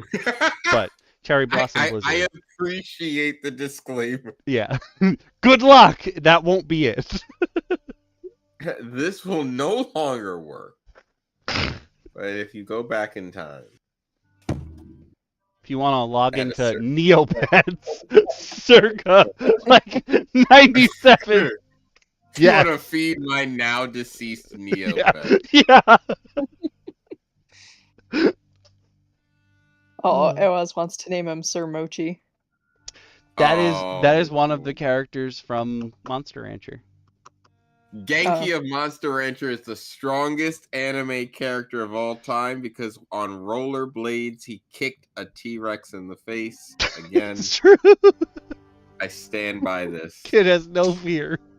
No fear, no powers, just roller skates and a PlayStation. Yeah. And he kicked the dinosaur in the face. I was gonna say, you can't see it because in the Discord, Shin has a different icon. I'm pretty sure he has the Jesus icon, but not an Okamigakure. It's Genki.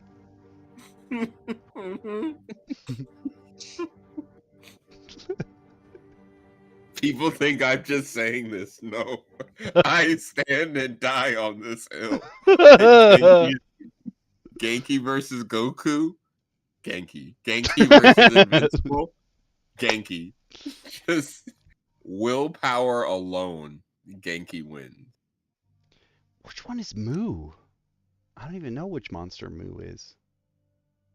Mm. Oh, it's that's the end dragon. boss. It was the end boss of it was the one that Pixie and all of them worked for. Master Moo.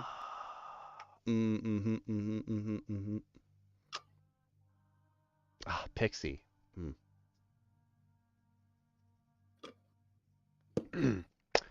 I know. Yeah. I was thinking of she has a Pixie in blue. She had the ice version of the golem. His name was Blue.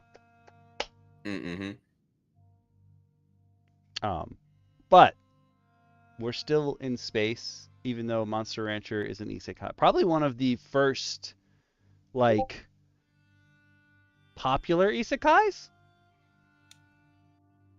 Before isekai was a term that we used for that. No, Alice in Wonderland. Ooh, okay, you've got me there. That would definitely be the first Wonderland popular one. Alice in Wonderland is an isekai. You are 100% correct. I'm with you on this. She got hit by a rabbit and a pre-truck coon. Yeah. She got hit by the spirit of truck and wound up in Wonderland. Damn. Got me there. AKA, she did a lot of drugs. Yeah. Like, completely off topic, side moment note, but when you think about the time and period in which that book was written and what they used to cure things, it's very possible that child was just having a drug-related trip. Oh, yeah. I just thought of fed her opioids.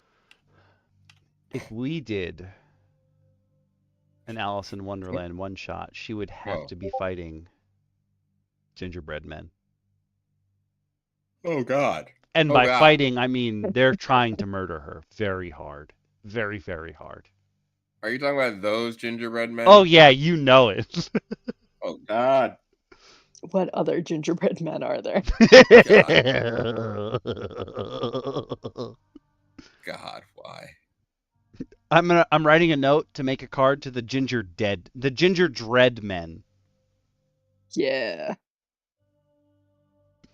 I can't believe they were like, yeah, here are our cute, cuddly Christmas creatures. No, they're not. Those are straight from hell. Listen, they tried. All right. Who they wants to succeed?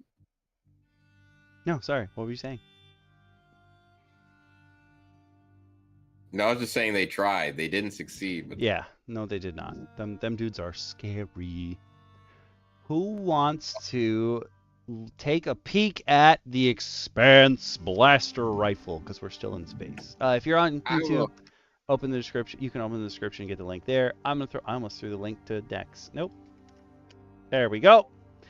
Gave it to DMs. If you're on Twitch, boop, throwing this bad boy in there. Pinning it for 20 minutes. Please take us away, DM Shin, with the Expanse blaster rifle from Rudok's Tavern. I mean, first and foremost, it looks like a goldfish. Oh my God. Yes, it does. Oh my God. It looks like a fish. Bro. I looked at it and immediately I was just like, "It's weaponized. It's weaponized fish."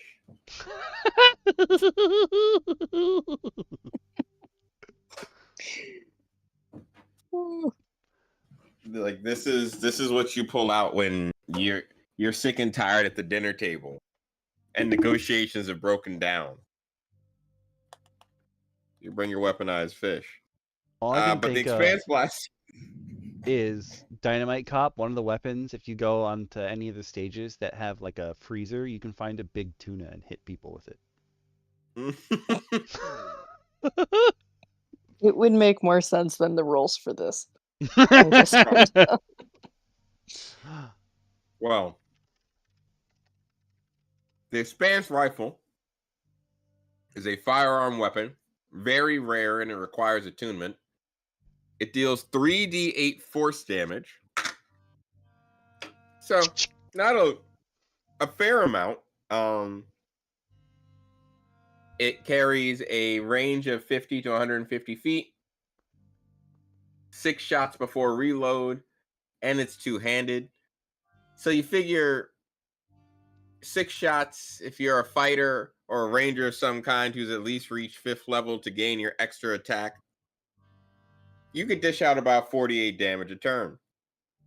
That's a good amount of damage. At 5th level, at least. Granted, I would not give this to anybody anywhere close to a 5th level, but... Fair. That's me. Unless you want to give it to them and they can forget that they have it for your entire campaign. I I mean, that's cheating. I was talking about that. You bring up some painful memories, Okami. Last week. Painful memories. Because I saw Jins and I brought up. He was like, "Nah, I've never played a rogue. I've only played a wizard." And I blew up touching a book. And I was like, "You definitely have played a dude with a crossbow, my guy."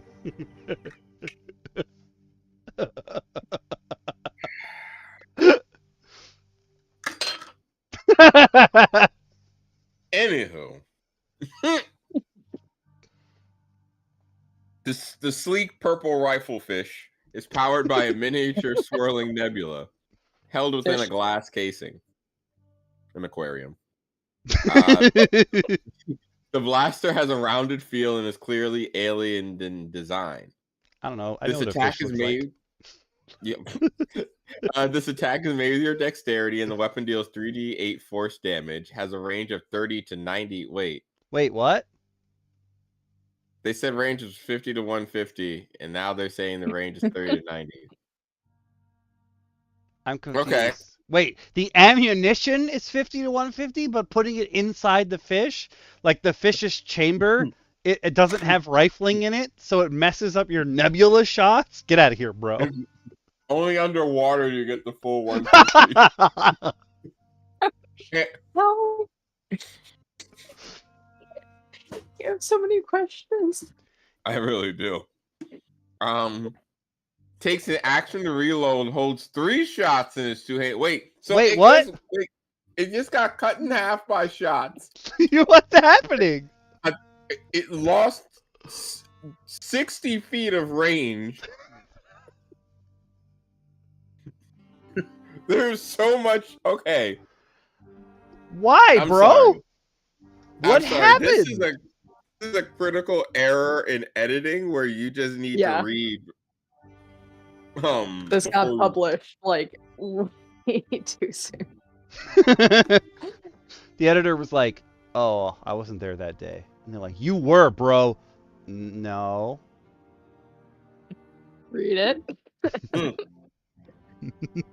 If you are proficient with firearms before you make a ranged attack with this rifle, you can it choose loses another 3 feet. You can choose.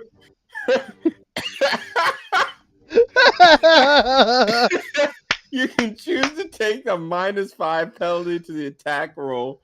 If the attack hits, you add 10 damage to the attack's damage. So you can get the sharpshooter feat for free by taking this. So does this mean that I can double it up with the sharpshooter feat? Maybe, or even it's in Tasha's, but now it's added to the rogue. Steady aim. Oh yeah. Can I steady aim sharpshooter Expanse rifle?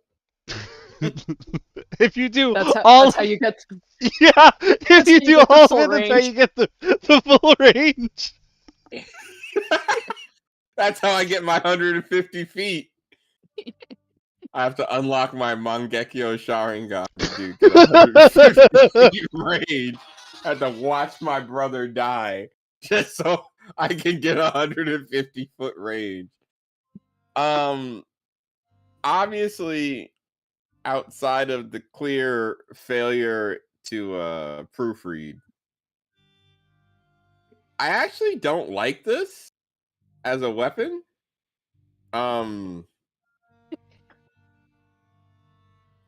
It just seems like a less. It seems like if you're at this stage of space exploration, obviously this is not going to be like high age space. This is like janky space. I can't imagine for a pulse rifle something that looks like a fish that has a nebula in its casing doing 3 to decidedly 6 damage, 6 shots of 30 to 90, but sometimes 50 to 150 feet ranged shots. I don't know. It's not for me. It's a no for me, dog. Wait, Awas, did you make a Men in Black reference? You said you can see Orion's belt. For the nebula. The nebula's on Orion's belt. Did it really take me like 15 minutes to get that reference? Oh my god. Sunk in now. Oh my god. Oh no. Did we miss an OG Men in Black? Oh my god. You know, if you put the ammo in the freezer, it does source damage. It's very true. It's very true. I tend to freeze all of my ammunition before firing. This one just hurts me. Yeah. At a basic level. Hey, this is a failure in proofreading for sure.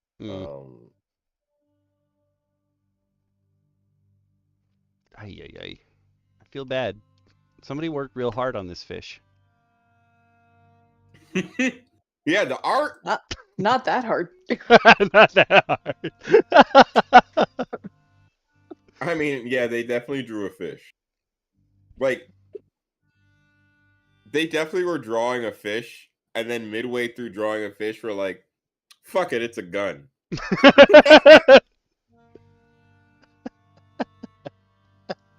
Like, I'm guessing this was AI generated. Ooh, could be. Potentially. To get fish gun, I would almost think so. Hear me out. I think we have to make a fish gun now. What if? Hear me out. It's a fish gun, and the bullets are tinier fish. Yep. We have to invent big damage. Once per day, you can fire a school of fish. And it uses the swarm of quippers. The swarm of quippers stat block. 1d100 to summon that many fish. They fire out in a rapid rate that you can barely control. Everyone in range gets hurt. Oh my god, it's the banana bomb from Worms.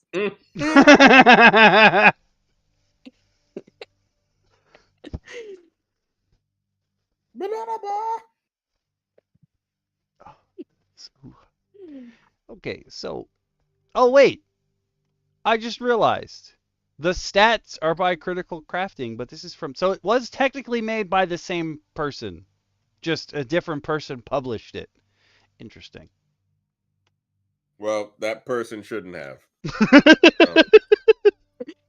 We'd rather you didn't. Yeah.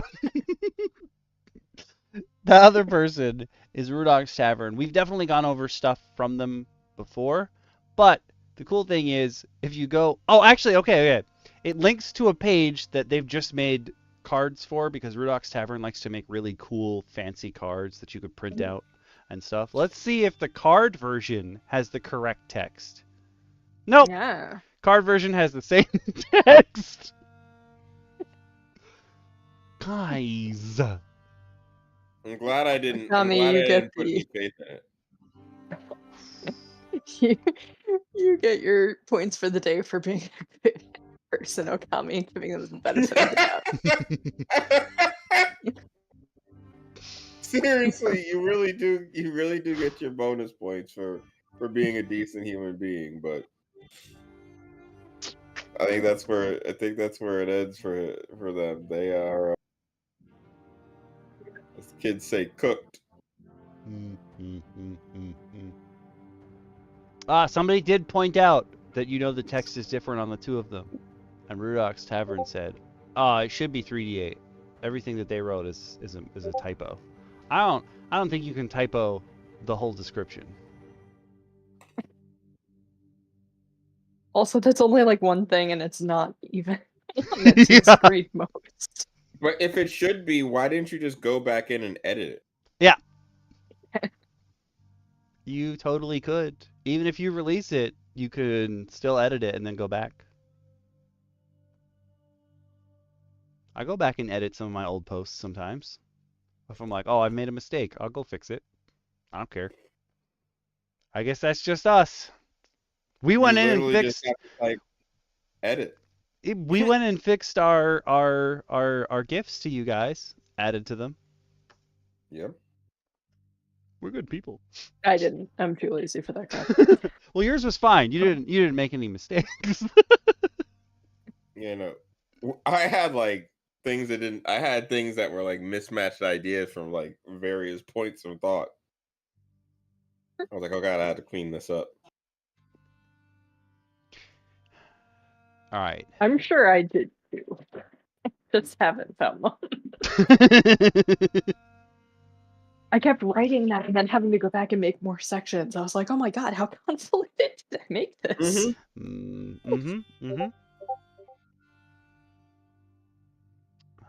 All right, so we have one more thing on the docket for today, which is technically, I was counting it as future, but it doesn't necessarily have to be future. You could instead be like, oh, this is spirit stuff, or this is elemental stuff. But I like the idea of it. This is from Loot Tavern, who we've looked at their stuff before. They make Heliana's Guide and all the books that are related to that. They help with them, that sort of stuff. But we're going to look at the Manaquark Gauntlets. There's no punchline, only punches. Wait, the what? The Manaquark Gauntlets. Oh god. Manaquark Gauntlets. If you are on YouTube, you can open the description, follow along with us. If you're on Twitch, I'm throwing it in and pinning it for 20 minutes. Boink! Particle physics is confusing enough without people trying to drag it into D&D. It's fun to have a scientist in your group. Okay, so I watched way too much Star Trek as a kid alongside my Star Wars. So when I heard Manaquark Gauntlets, I was like, wait, Quark made gauntlets? Oh god, no one should buy that. but that's only for my Deep Space Nine fans. I'm okay with that. But realistically, the real reason I wanted to include these, super cool for monks and what have you, but according to Loot Tavern, these are a whole new weapon class, or part of a whole new weapon class. Knuckle Dusters, so you can just punch people for 1d6 damage base.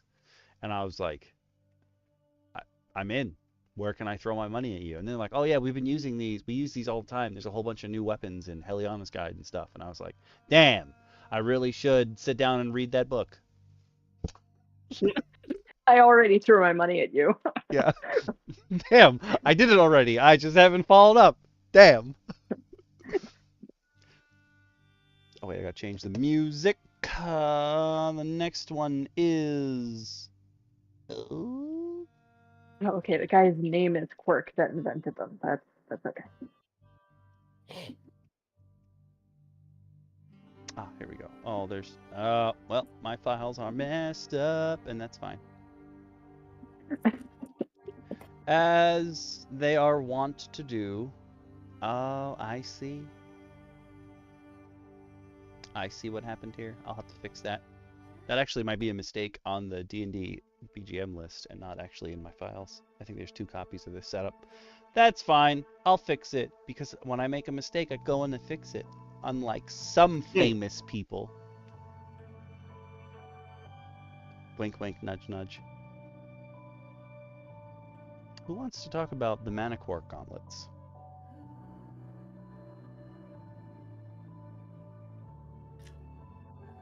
Well, I want to know, first and foremost, Hmm. of all the names they could have come up to start this off with, Manaquark? Yeah, it's not Brandon, it's Branton.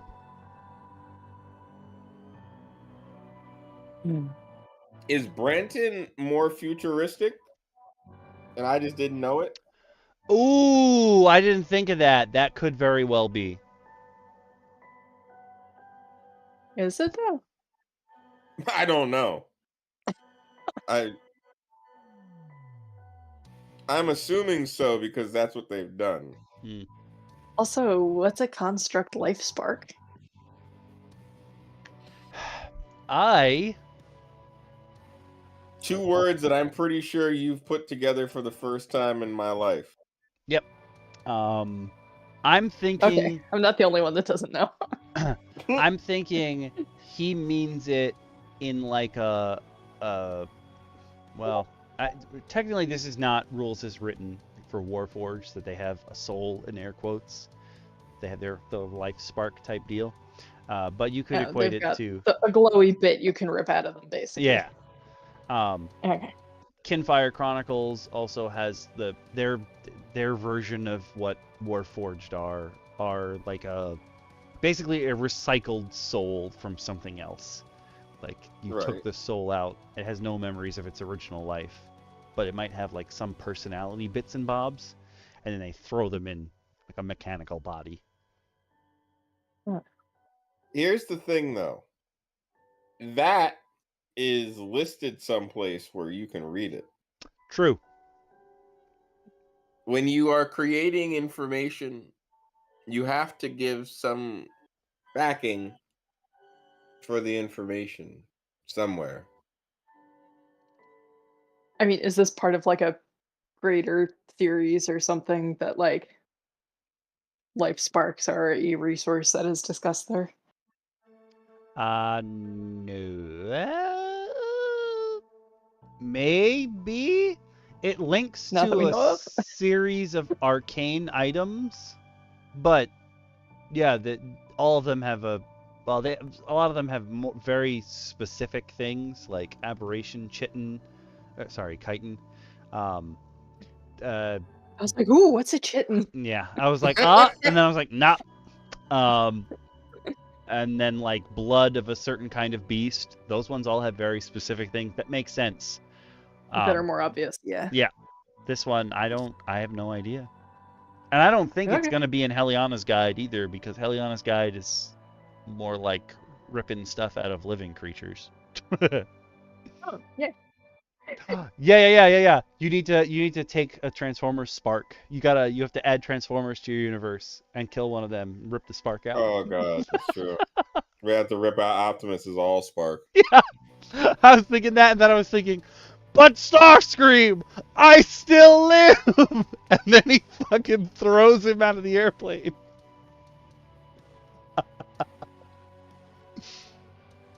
What a moment. Or when not the Transformers, when the Terminators come and you hear the dun dun dun dun, you just start ripping out their robotic souls. So long as your name is in common. True. I'm looking for John Connor.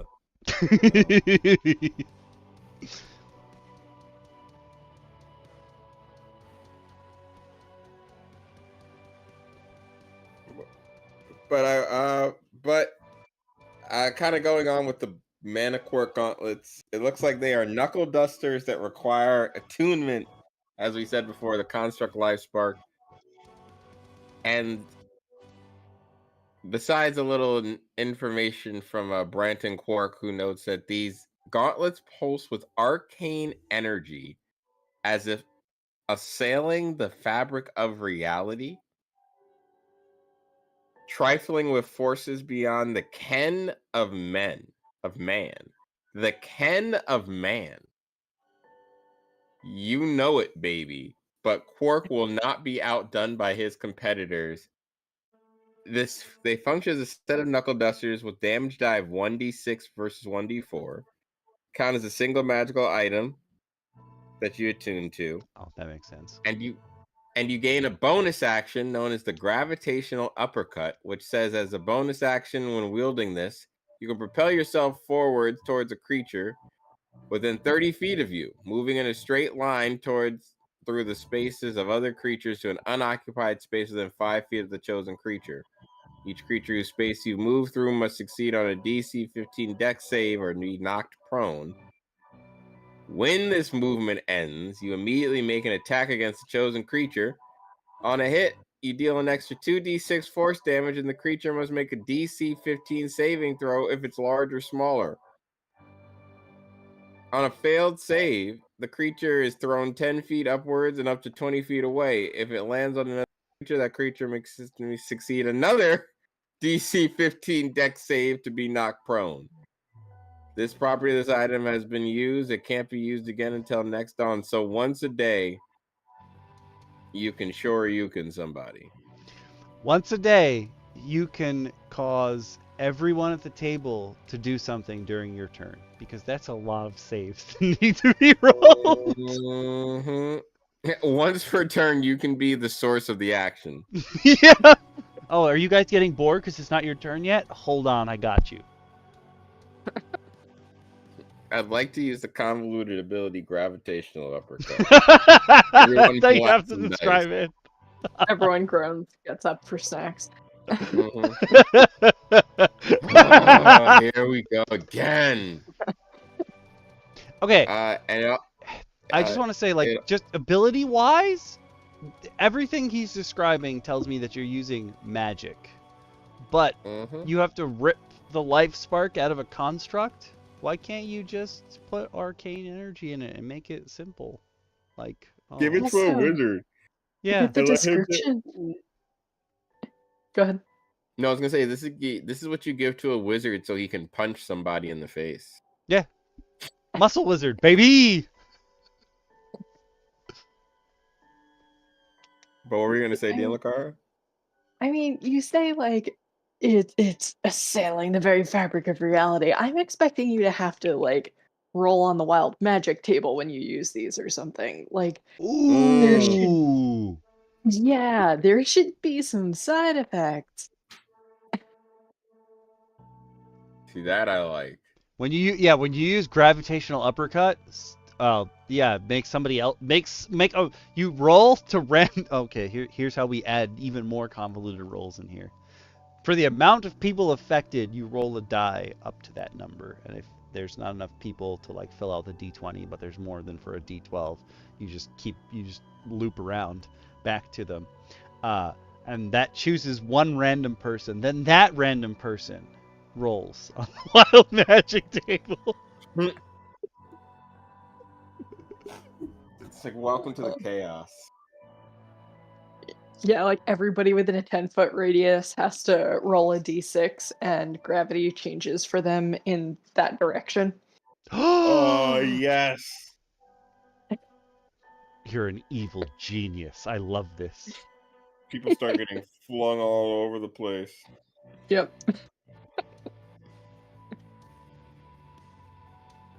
There's so many ways that this could be made fun. Trust me, we'll find them all. Yeah. What you come here for? The flavor. Seriously. We should have done this one earlier. Yeah, I feel weird now leaving it at the end. I was just like, oh, I want to just lure us off space, but no, this would have been so much more fun. Then we could have talked about how you can punch fishes and stuff like that. Oh, Yeah. yeah. Oh, you've got one person with the fish gun, and they're just like spewing everywhere, and the other person's gravitational uppercutting each fish. Oh, there's more to this. Oh. We Oh, change good, it maybe there's to flavor. artifact, and it's you can punch all creatures within like a 30-foot radius. You just dash Imagine- around no. like you're using the you've got the fully upgraded assassination ability from Shadow of War. You and Celebrum are just teleporting around. He's punching fishes in the face.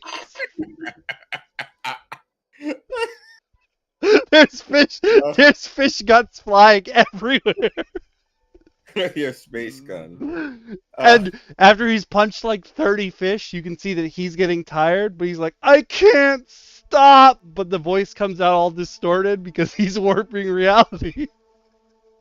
He ends, he's like, I can't lift his arms anymore. He's like exhausted level 5, and he just collapses. Well, they made a collection to explain more about knuckle dusters, linking to Ryoko's Guide to the Yokai Realms for more info. Noting that a knuckle duster is a simple melee weapon, usually made of metal. Does 1d4 bludgeoning damage.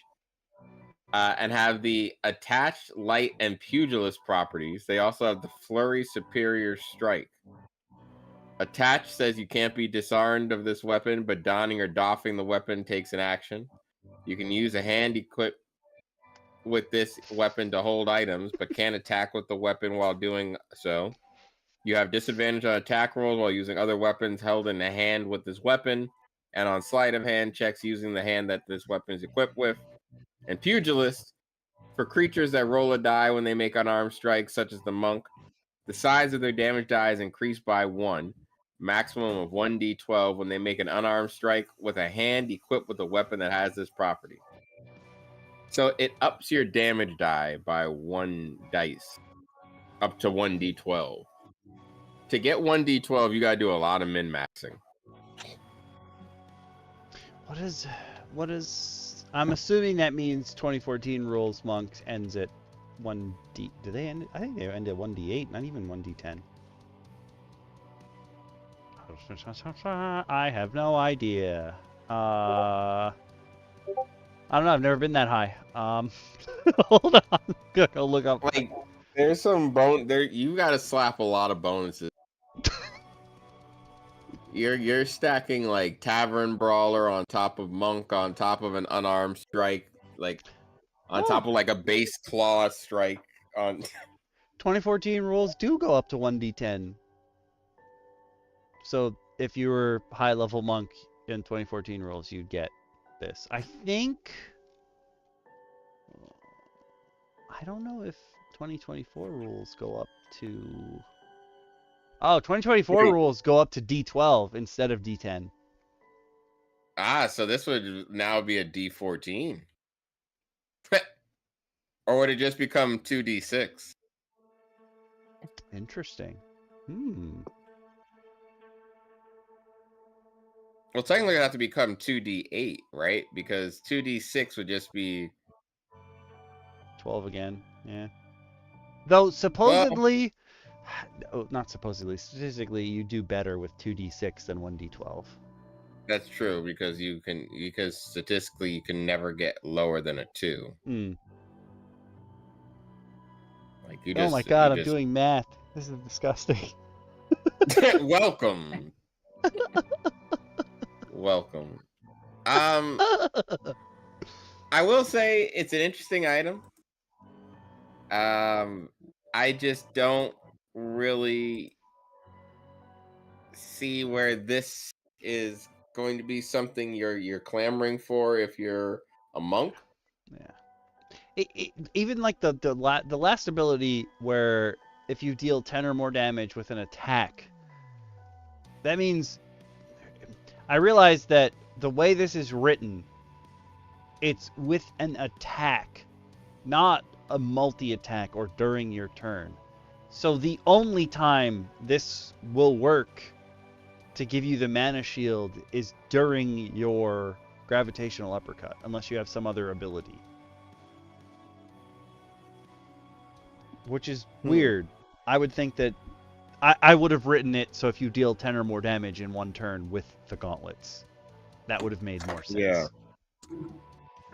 Yeah, that would have made a lot more sense. But I do like knuckle dusters as an item. But the idea that I have these things that make, like, okay, hear me out. The way that this knuckle duster looks, I just think of the, what are they called? The Equality Party in Legend of Korra. Like, this looks like their gauntlets if you remove the gas and put electricity. Oh. And I'm thinking it makes your hand fatter, but they're still using weapons. Like, they could still hold stuff. I mean, they note that you get disadvantage. Which makes sense. Hmm.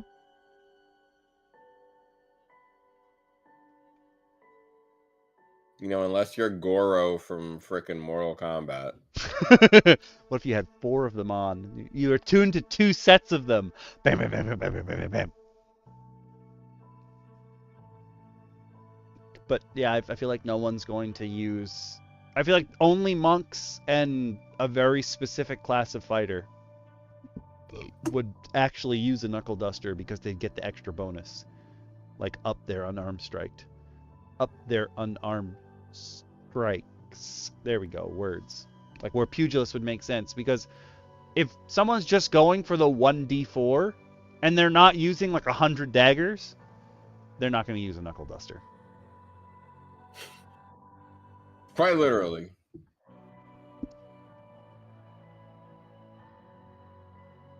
Also, the little whoop at the bottom, see Ryoko's Guide to the Yokai Realms. I will have that eventually, and there will be a supplementals on it. It is technically a sequel to Heliana's Guide, so I do have to read Heliana's Guide first, and then I will read this.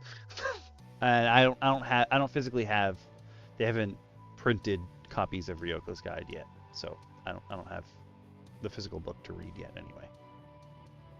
And don't worry, no unboxing I will ever do will ever be 8 hours long, ever again. Please, please. When it got to the very end, be alive tonight. When I got to the very end and I opened the storage boxes, the Ultimate Storage Collection stuff, and I lifted the box and realized it was heavy because it had stuff in it, I was like, you gotta be fucking kidding me. There's no way. They put stuff in the storage box already, and yeah. There's like 4 containers in both boxes that were full. I was like, you have to be shitting me. How much stuff could there possibly be? Ask a question. Yeah, oh god. I'm worried. They have another board game and another, technically it's a standalone game, but it's like an expansion to this current one coming out soon. When I opened the box, it had an ad for the next board game that comes out, and I was like, I already gave you my money.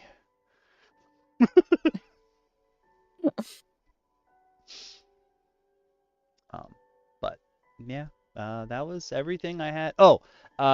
So like I said, that the Manaquark Gauntlets link to an arcane collection, which is a collection of items that I suppose must appear in. I don't think they appear in Ryoko's Guide, but they must appear somewhere in some book that Loot Tavern has worked on, because they do work on a bunch of books.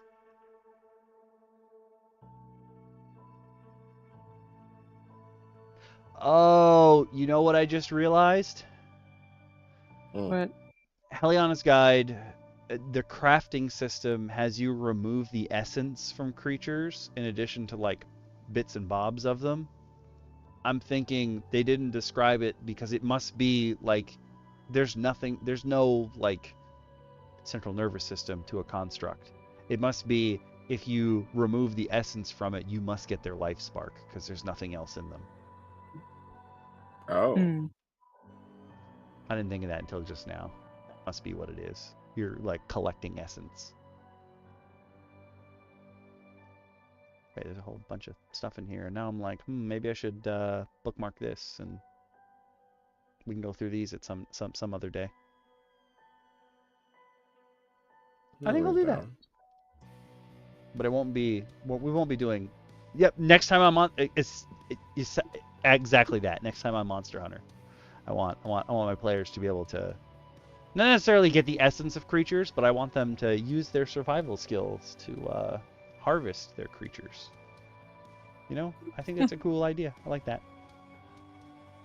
I need to open the options for next week's poll, so I need to find that. I did realize the trick here. I got to open up a different window so it doesn't make just a black screen for you guys watching the stream. I'm learning. I'm getting there. Or it doesn't also, sometimes it will shrink the available screen space into like 1/8 of the screen. Okay, here we go. We're almost down to just 5 items. Ooh. Okay. There is the one where you have to draw spells. There is a game. I cannot think of what it is. There was a demo that I played back in the day. It's a series of RPGs, but I played the demo on the Dreamcast and I think the PS1 way back in the day. And in it, you have like attacks that function as your components, sort of, for like spells and special attacks. So when you go to attack, you like choose a bunch of attack components, and then if the combination is correct, it'll turn into like a special move, and then you can just click the special move later. And I cannot think of what that series is, but I like that idea. Wait, what? I think I know what you're talking about.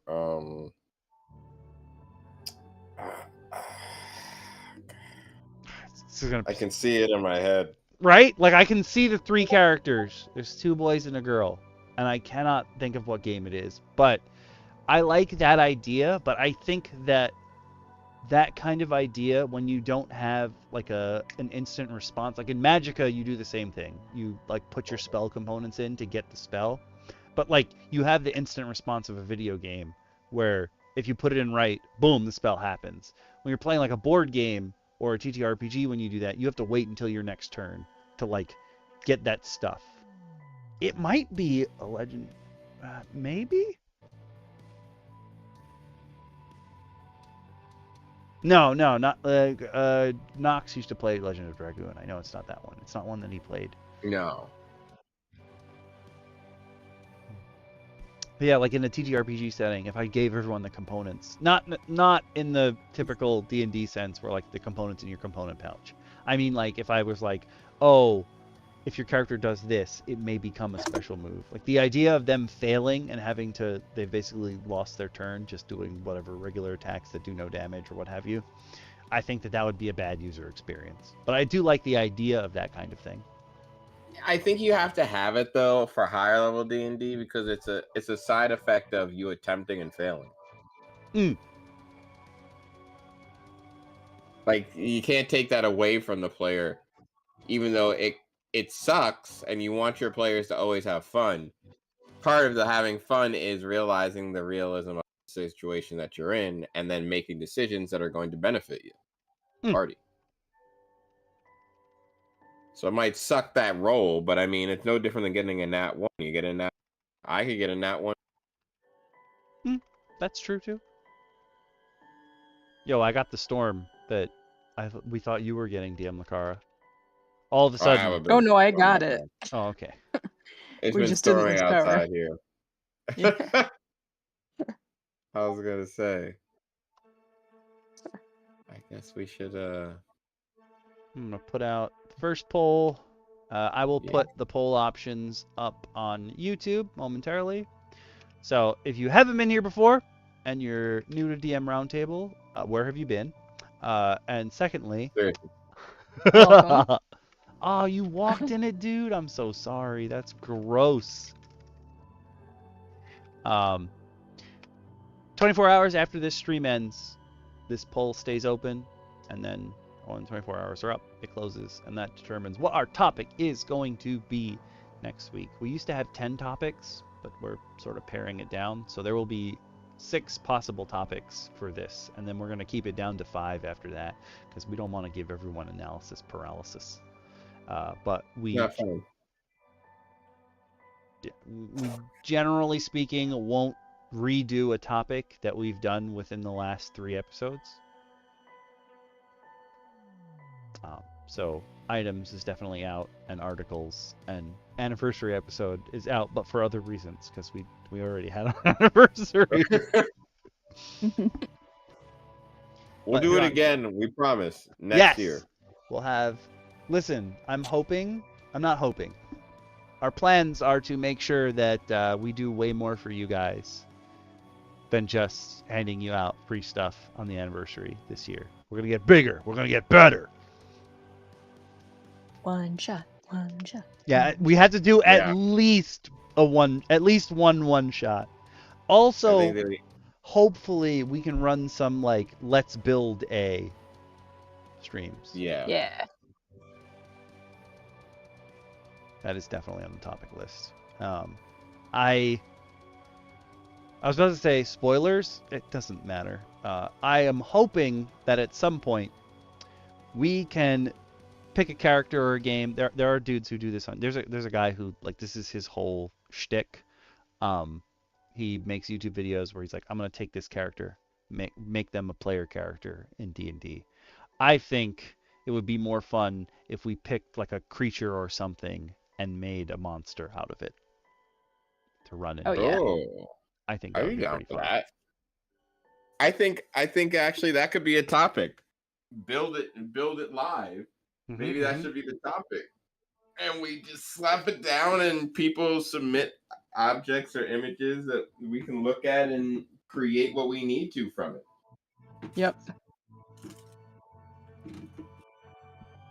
My original idea was to do it with Skylanders because they have skill trees essentially, but it's pretty small, all things considered. And like I can run the game for the stream and be like, look at this ability. How do we convert this to D&D? And you can even choose different versions of the same character, like the witch character Hex. Like, oh, you can look at different abilities of hers and set her up with different spells in D&D. I think that would be pretty fun. But it doesn't have to be just for Skylanders. We could do it for wherever we want. That's the beauty of DM Roundtable. We're flexible. Flexibility. And maybe some other DMs will also show up from the crew. From time to time. Don't talk crazy.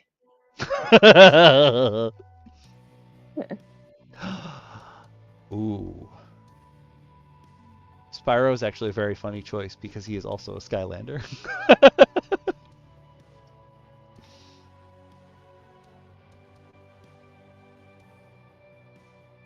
He is not the one I got the idea from. I think Hex is the one I got the idea from because someone on Reddit posted many, many years ago, how would you convert Hex to 5e? And I was like, oh. Why didn't I think of that until just now? Because you already have the mini. Like, just slap that mini on the table now. And if you think about it, if you have a bunch of amiibos, you could turn all of your amiibos from your Switch into minis for a D&D campaign. Make your own Super Smash Brothers campaign. D&D. I wonder if... wait a second. I think... Where would I hide it? That would be the question. Hold on. I made a chart for this way back when.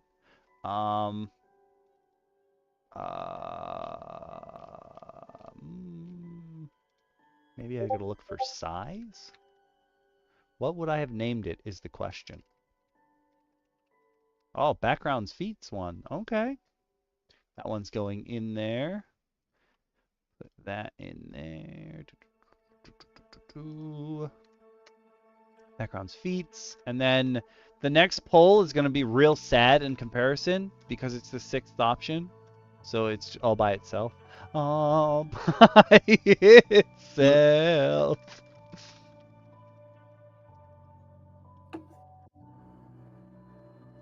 And it is alphabetically the last one. Oh, I can't. I can't put it in by itself. Okay. Haha, it may never still get chosen. Yep. Okay. No. What would I have put it under is the question. I had a chart for this at some point, where I went in and listed all the Skylander sizes of how they would fit on a 1 inch and 1.5 inch grid.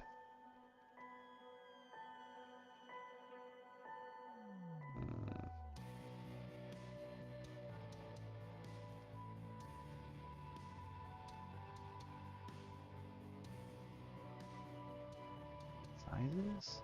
What did I name? I gotta find that file. That may be helpful to people now that I think about it. Yeah, like you can use whatever you want. And again, it doesn't even have to look like. It can just be a placeholder. Like when people make those jokes about how their DM like throws a Pikachu plushie on the table and is like, it's a dragon. Gotta use what you got, man. It's a dragon. Listen, half of D&D, actually 99% of D&D,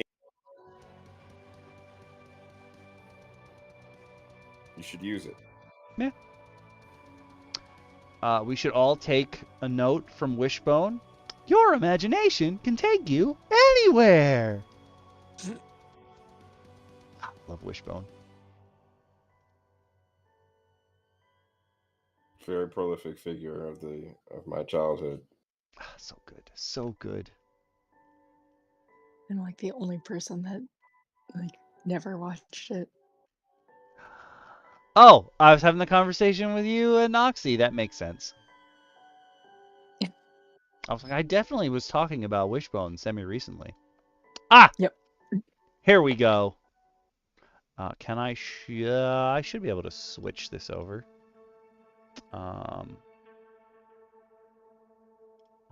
There you go. That's very small. That is way smaller than I was expecting it to be. Can I zoom in? Probably not. Zoom. Yeah. Let's go 200. That's better. I size charted all the toys in my room at the time to see where they would fit in case I needed to use them for some reason. That one comes up a lot as well. There's a lot of memes for that one specifically. But this is not the Skylanders one though. There's a totally separate. Oh, I found it. That's why I couldn't find it, because it was. But the basic gist is core Skylanders fit as large creatures on 1 inch grid. Giants fit as huge on 1 inch grid, large is 1.5 inch. Swappers fit into huge on 1 inch, large on 1.5 inch. Trapmasters fit into huge on 1 inch, large on 1.5 inch. Superchargers basically fit into 1.5 inch as medium, but they're large creatures on 1 inch. And Senseis fit into huge on 1 inch, large on 1.5 inch. That took way too long for me to find, because I did not call it Skylanders. I called it, Toys to Life, because of Disney Infinity. I didn't even think of Disney Infinity. Damn it. You want to put Spider-Man up in there? Go for it. Except he's a large creature now. He's a big boy. He's Spider Juggernaut now. He's larger than life. Oh, and Amiibos. Amiibos are large. And Starlink. I forgot about Starlink, because the pilots are 1 inch. Or, well, sort of. They're a little too big. But the pilots are small as compared to the ships.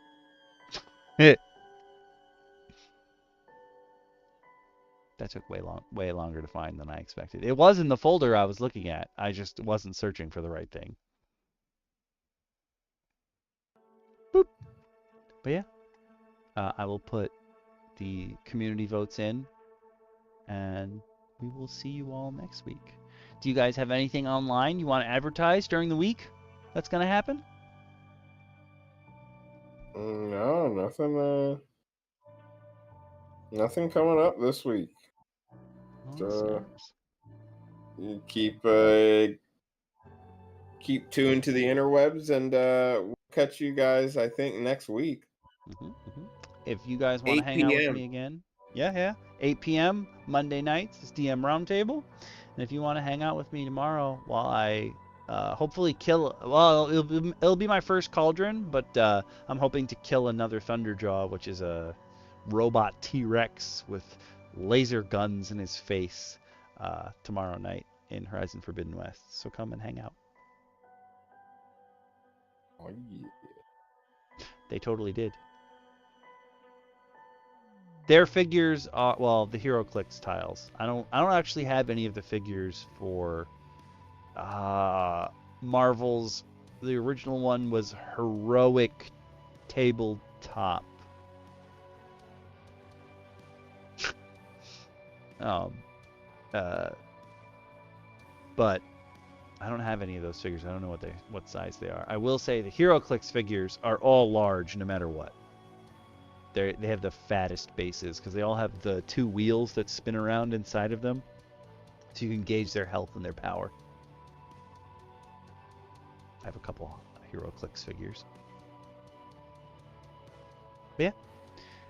Everyone, enjoy your games this week, and we will see you again on Monday for DM Roundtable. Okay, bye! Bye. Bye. I'm gonna kill Twitch first. I love you all, bye! I'm gonna kill YouTube.